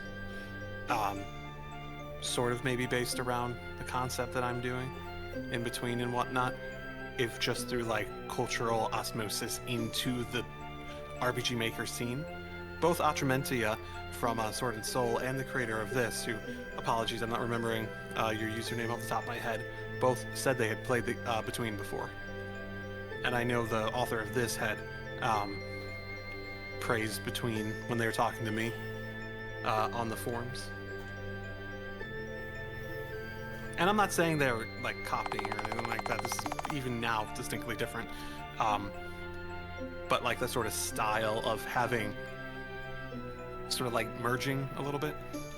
I like that's where it feels like it's going. It might end up doing something different, but that's where it feels like it's going, where sort of like some sort of spirit of some sort of combines with someone to some extent, and the connection between them has the femininity sort of go over.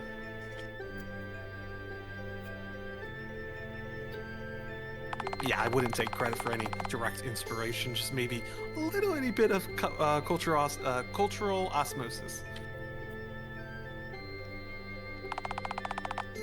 Cross-cultural pollination.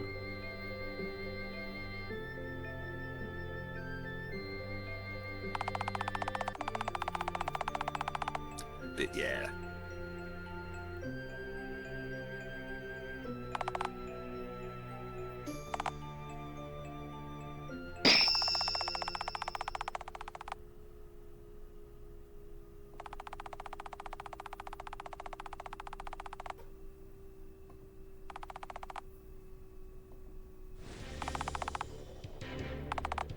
Yay, we got into battle before the end of the stream.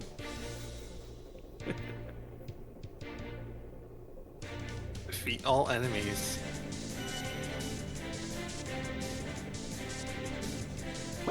Ooh, I wonder if this is actually the SRPG.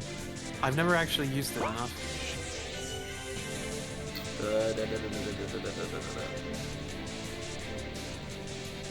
Wait, can I not change the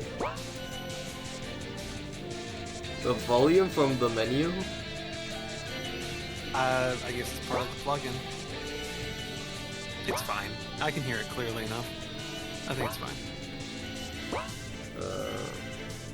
Oh, I think I have to press start the battle. I don't remember any instructions that were given to me.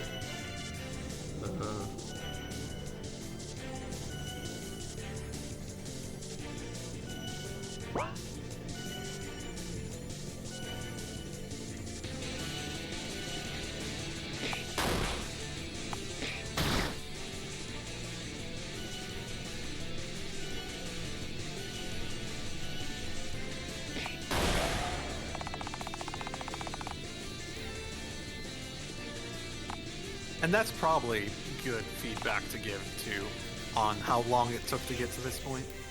I'm not saying that you can't have extended openings, but even like Persona 4, where you spent like a couple hours before you really got your hands on the battle system, they still had little bits of the battle system sprinkled in there to sort of like show where it was going. And even that was considered a slow start that they tried to rectify later with having basically a one of those openings where you actually play through it for a bit and then you go back in time. Right. I mean, I wonder how truly long the opening is. It's probably like half an hour if we don't stand around and talk about Pokemon cards. Yeah, but us talking about Pokemon cards and philosophy also is another thing going on to grab our attention. So any sort of pacing stuff is harder to judge if it like was actually a slow opening, if it like held up on its own purely, on its own narrative.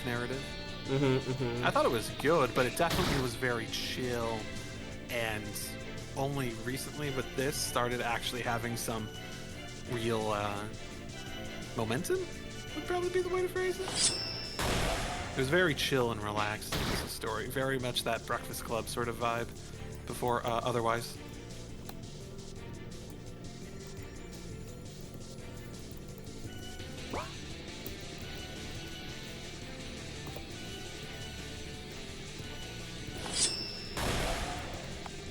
Okay, definitely easier with Although the if mouse. this is... Yeah, that makes sense. Just like SRPG Studio. Yeah. I mean, it's possible to use WASD, but the cursor is like way slower. So at what point do we remake Oathbreaker in RPG Maker? No. Only if we had double the supports. Oh, okay. That's enough to convince me not to.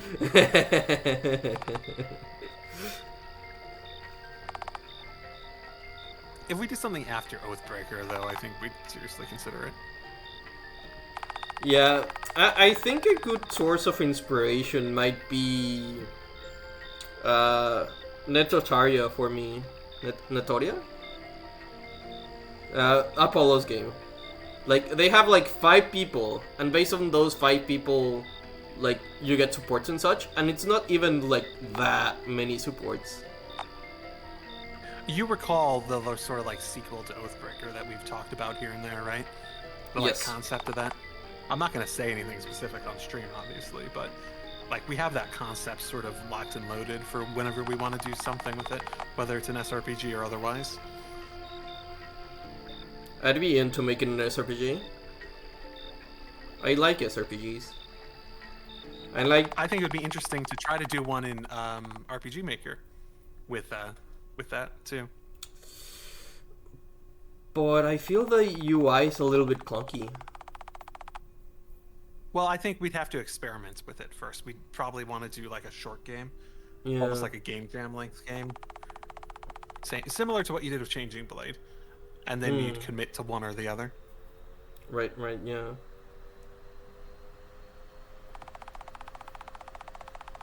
Then again, we're still literally years off from being able to finish Oathbreaker at the pace we're going, so Yeah. no hurry there. We're at chapter 10. And then at the pace we're going, 3-4 years? Plus paralogs and finishing the supports. Right. We could make a new game while finishing supports. Yeah, that is true. That would be the 1.0, and then after support like 2.0.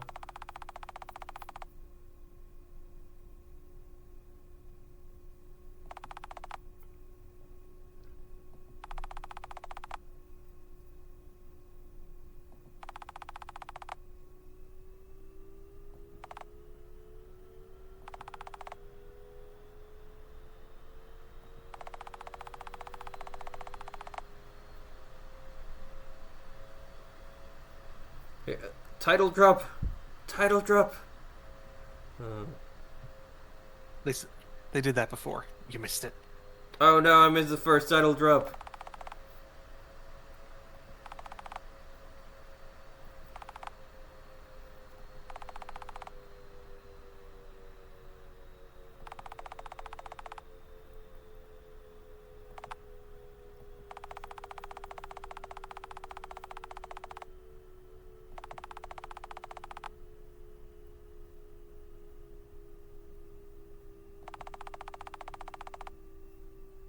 Oh, it's actually. Oh, his last name is actually Eggplant. I thought he was making a joke.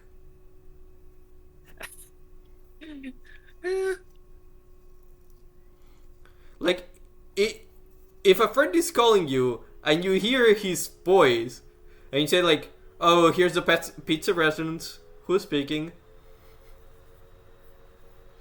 I didn't actually expect them to be called Eggplant.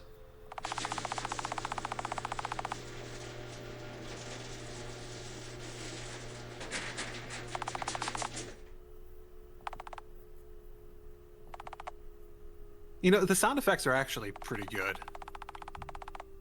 If in a the bit sense loud. that, like, for they seem okay on my end, in terms of volume.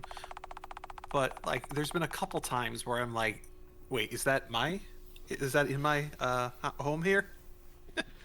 Oh, you have a garage door. Everyone Six has a garage door.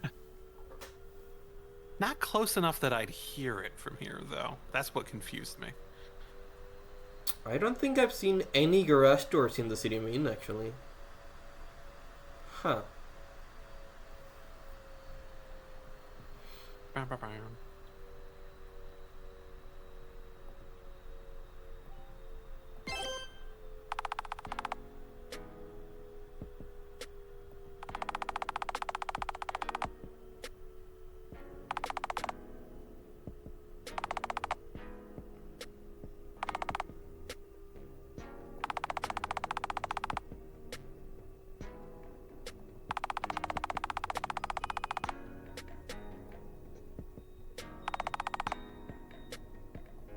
I just want to see if sleeping causes some changes. Because it's generally always sleeping causing the changes. Well, not generally always, but like a lot of the time.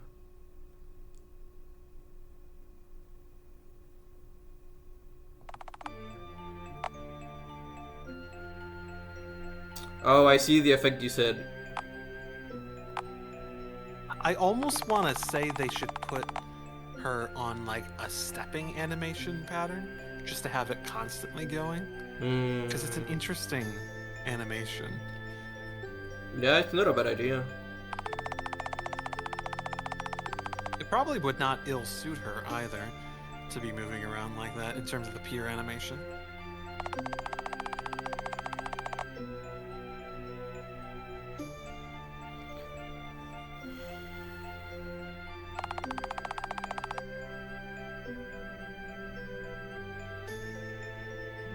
So one thing I will know, if I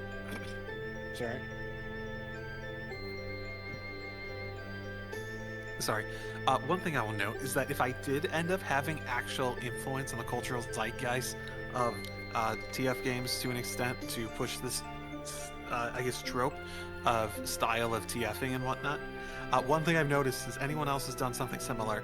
Their version of Liebra, or take on that sort of like feminizing spirit that you connect to, is so much kinder. Liebra is such an asshole in comparison. Okay, noted. When I make my own Liebra, I'm just gonna make her a super bitch. I mean, that's sort of what Liebra is. She's just straight up like, well, I want to be entertained. This is fun to watch. Let's continue. I mean, the closest thing I've done would be Merchant Mode Devil. And I think he's still kinder than Libra.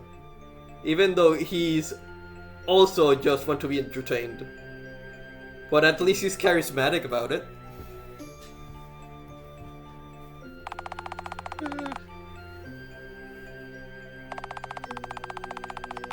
Liebra has her moments and whatnot. But, yeah. Part of the reason I wrote her like that, too, was because of the idea of the nature of she's the will of a non-human thing. She would distinctly just see the world in a different way, right? Right. That's sort of an element that I do for a lot of the wills in between and whatnot, that they're not human. They don't have the same standards, life experience. They do to an extent because of the, like, overlapping and whatnot, but it's sort of almost like an alien mindset to, like, the typical person. Right. Yeah, that makes sense. Most of my characters have been human, except Adev. Adev's the only non-human. The closest, the furthest away from a human entity.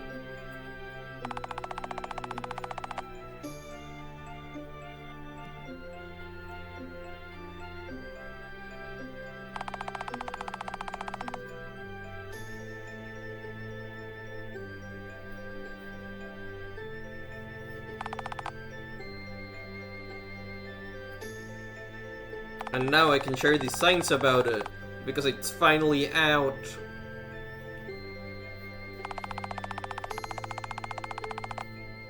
Which one? Adev. The final boss for Orchard U. Oh, I thought that was pronounced Adiv. Okay. You know what? It's probably... Yeah, that's probably how it's pronounced in English, yeah. Adam, having the Eve, extra V, Adiv. or having the extra E, having the E on the end, definitely, yeah, suggests that it would be pronounced that way. I thought it was called Libra. There's an E in the middle. Yeah, but you can combine I's and E's into a single syllable in a lot of English. I before E, except after C. But I like the sound of having, like, the IE, because it's, because Kiera is the same thing in Between. She's another character that does that same thing where it's Kiera. Which makes me wonder if people are pronouncing her name Kyra. I mean, there are a lot of the names that until we started streaming and talking about them, I pronounce it differently. Like Sasha was one of them. Charlotte was another one. I think I still call. How do you pronounce Charlotte? Charlotte. Huh, okay. Yeah, Sasha's probably a lot less intuitive in the sense that that's not an English pronunciation. That's just, like, one way you could do that. I mean, I pronounce her in Spanish, so... For me, Satya.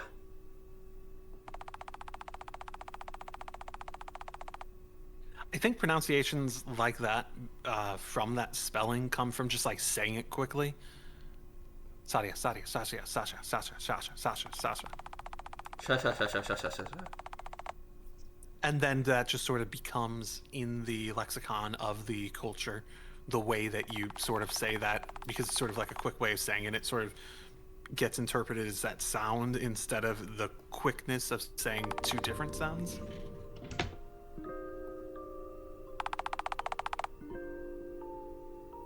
So I think like a whole year just passed. Okay, admittedly, I might have missed the text box. Okay. Let's keep going. They'll make it hopefully very clear. I think it's probably a day because it went from Friday to Saturday. But they mentioned about graduating. They might just be coming up on graduation. I admittedly missed a few text boxes in transition there as we were talking. I thought it was gonna be like high school life, and that's why we focus so much on. And that's why, like, I thought it was gonna focus on high school a la Persona, and that's why we focus so much in the high school like life, moment to moment thing. Now it feels like, couldn't we have rushed the high school bit a little bit? Uh, Up to says no, a gap year after graduating. Everyone's in college now. Really? yeah. Okay. So they graduated. Really? Okay. There's a gap Okay, year, that is not and everyone's in college. okay. That is a big thing to potentially. I know people skim over text when there's a lot of text. They will do that and they will miss details. I don't know if it's going to reinforce that detail soon, but I would suggest if it's not reinforced relatively soon, reinforce it like somewhat after this. Mention college, that they're in college and that sort of stuff. I hope me being out of the house lightens his load somewhat. If it was phrased slightly differently, that would probably help too. I guess this is a different room too, now that I think about it.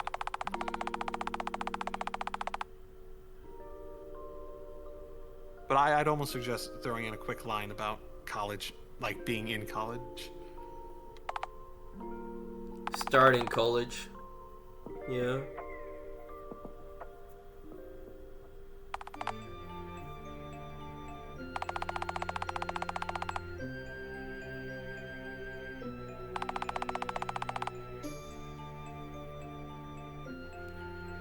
If 2 years have passed, would you have forgotten that you have a magical entity within your body? Just a year, well, maybe a year and a half for the gap and getting to college. But if it just, I don't think you'd forget that very easily.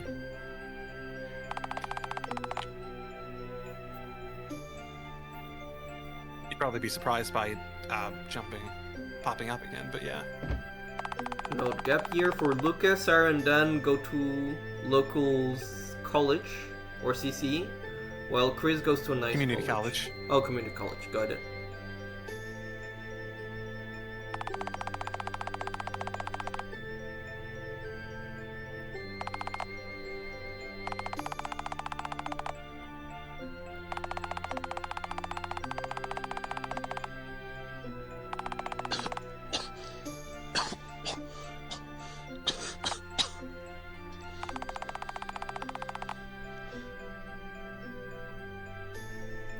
I wonder if this is the author, like, recording the sounds.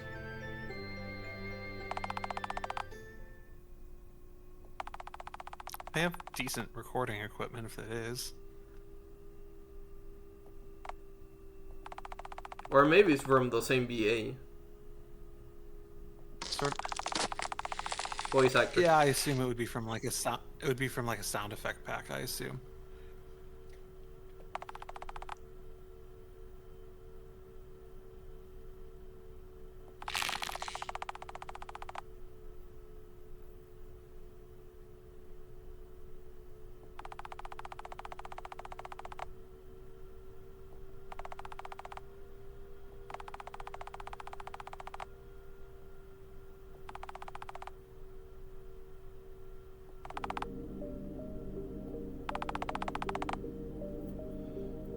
Oh, they're overlapping. Is that the word? I always get confused. In my stuff, yeah, overlapping. Mm-hmm. The idea of two becoming one slowly but surely over time. You overlap until there is nothing left to overlap.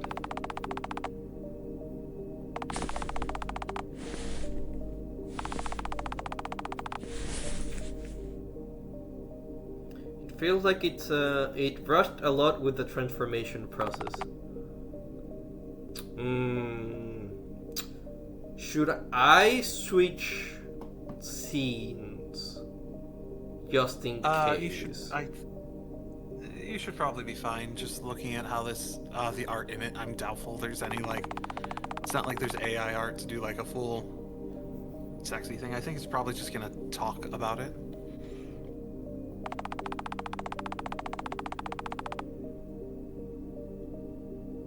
I'm curious what extent they're gonna change. Let's see. Right now it has been fingers and frame, like their shoulders. And There's some There was some chest puffiness before, but I'm curious if it's like the full change or is it just going to be a step? Right. Because either way, we get to discuss two different approaches to TFs, right? From a writing and narrative perspective. Ooh, significantly longer hair.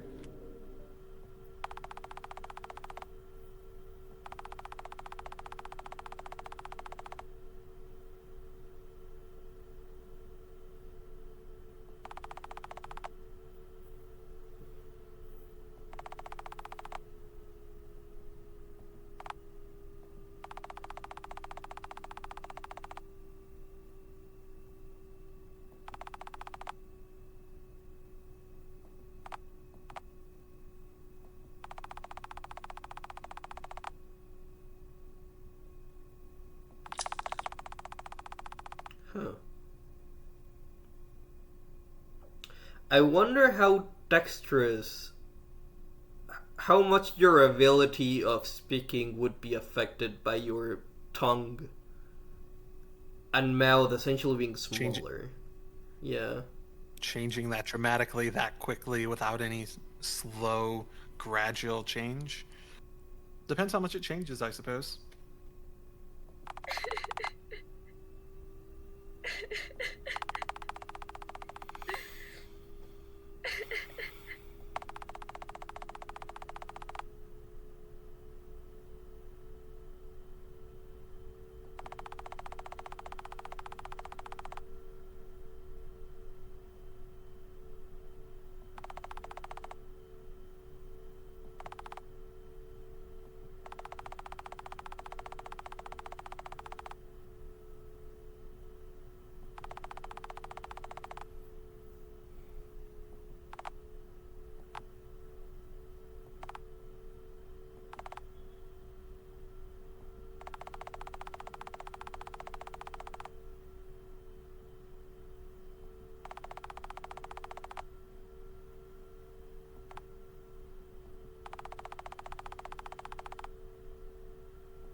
I do appreciate writing transformations to be, even if you prefer it, even if it's what you'd want in the end, the act of just changing dramatically in the first place is a traumatic one by itself. Yeah. No matter if it's a change you want or otherwise.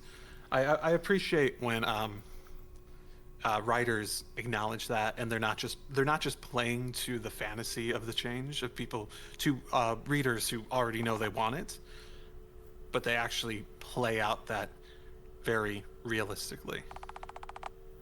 Yeah. Especially if it's sudden.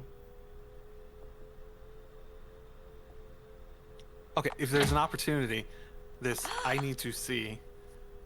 If there's a chance something might happen, it would be right now. Okay, I'll just switch. I'll leave you with the image from before and narrate what's happening. They are seeing themselves in the mirror, no image change saying this is me.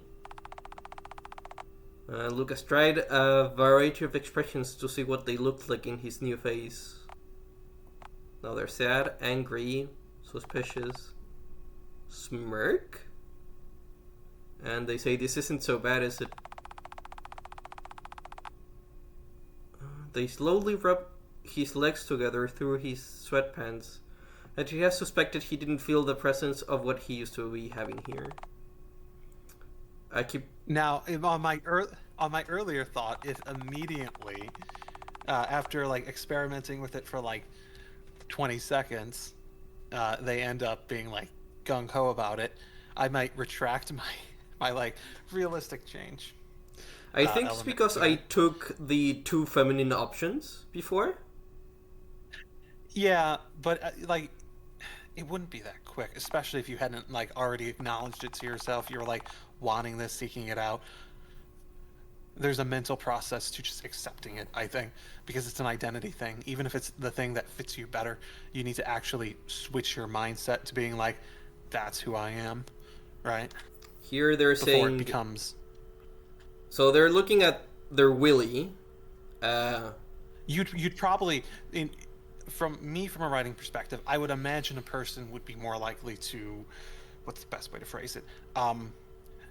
Feel alienated by the mere fact that it looks appealing.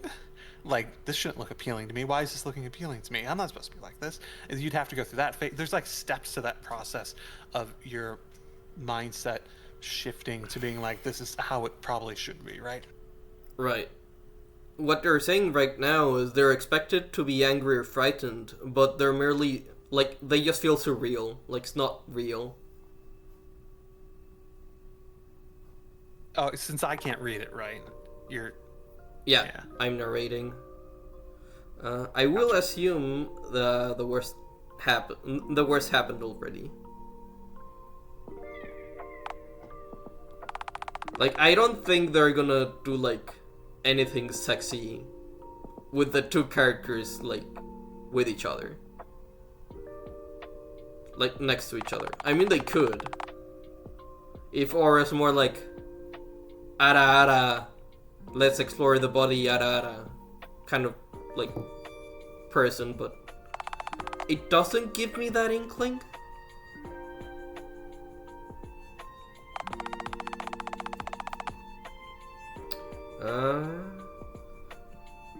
Back. Hard to move on. Anyway, I can speak to whether Torment or Thread Author decide to model Alexandria or Aura after Livra, or whether Six did what Six did deliberately with Livra. But I think what's going on here is that the Livra-like TGTF mechanisms solve a problem of not having a character outside the protagonist deliberately inflicting the transformation on them. Like, it's easier if there's a character outside transforming them, right? That's what you're saying. Or having a system justifying why the TGTF is possible.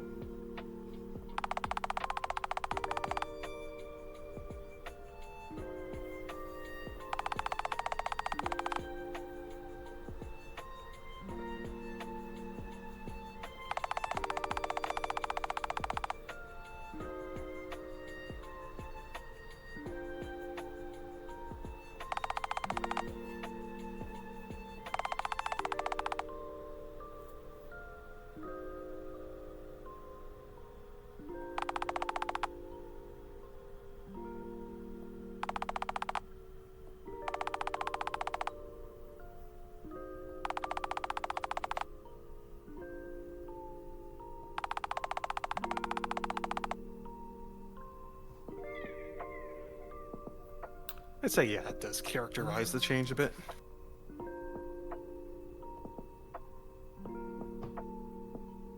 No, Giving a face to the mechanic in a sense. Yeah, Nookie says, no, I mean kind of the opposite. In a lot of TF fiction, you'll have someone who's actively malicious TFing the protagonist, often to use them as such as a...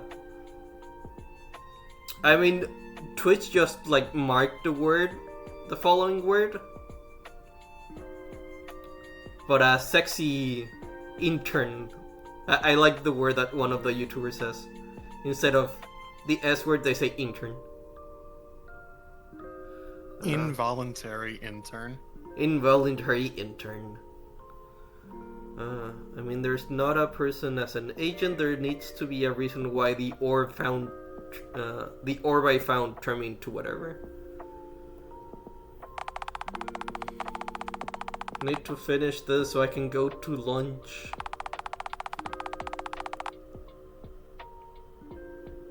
We can probably end after the next time it gives control, right? Yeah, or save, because I haven't had technically I have one time where I've given control. Right. I'm doubtful there's enough content just based on what I know to do like another stream based around this. So maybe we can finish it up next time, or wait until there's more content to continue. One of those two. And Yeah, then if either we finish work. it up, We can do ask. something else. Yeah, if anyone has played it already and knows how much longer there is in the content. I mean, we can say we've been playing this for like an hour and a half. How much of that really. is? We're not really a good judge of that.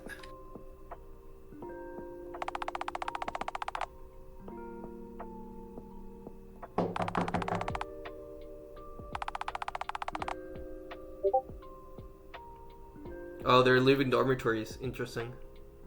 In co-ed dormitories.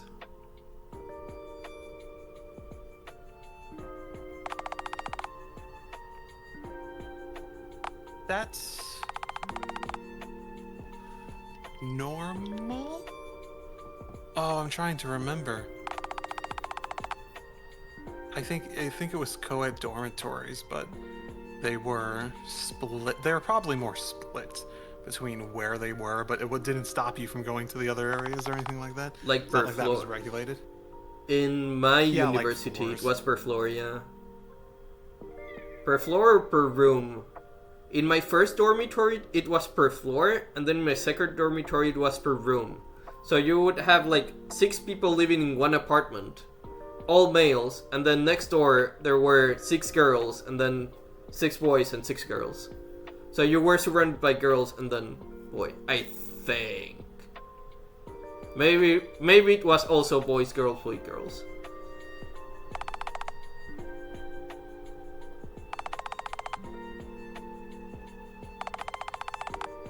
Well, there's a point where they just don't have enough room, right?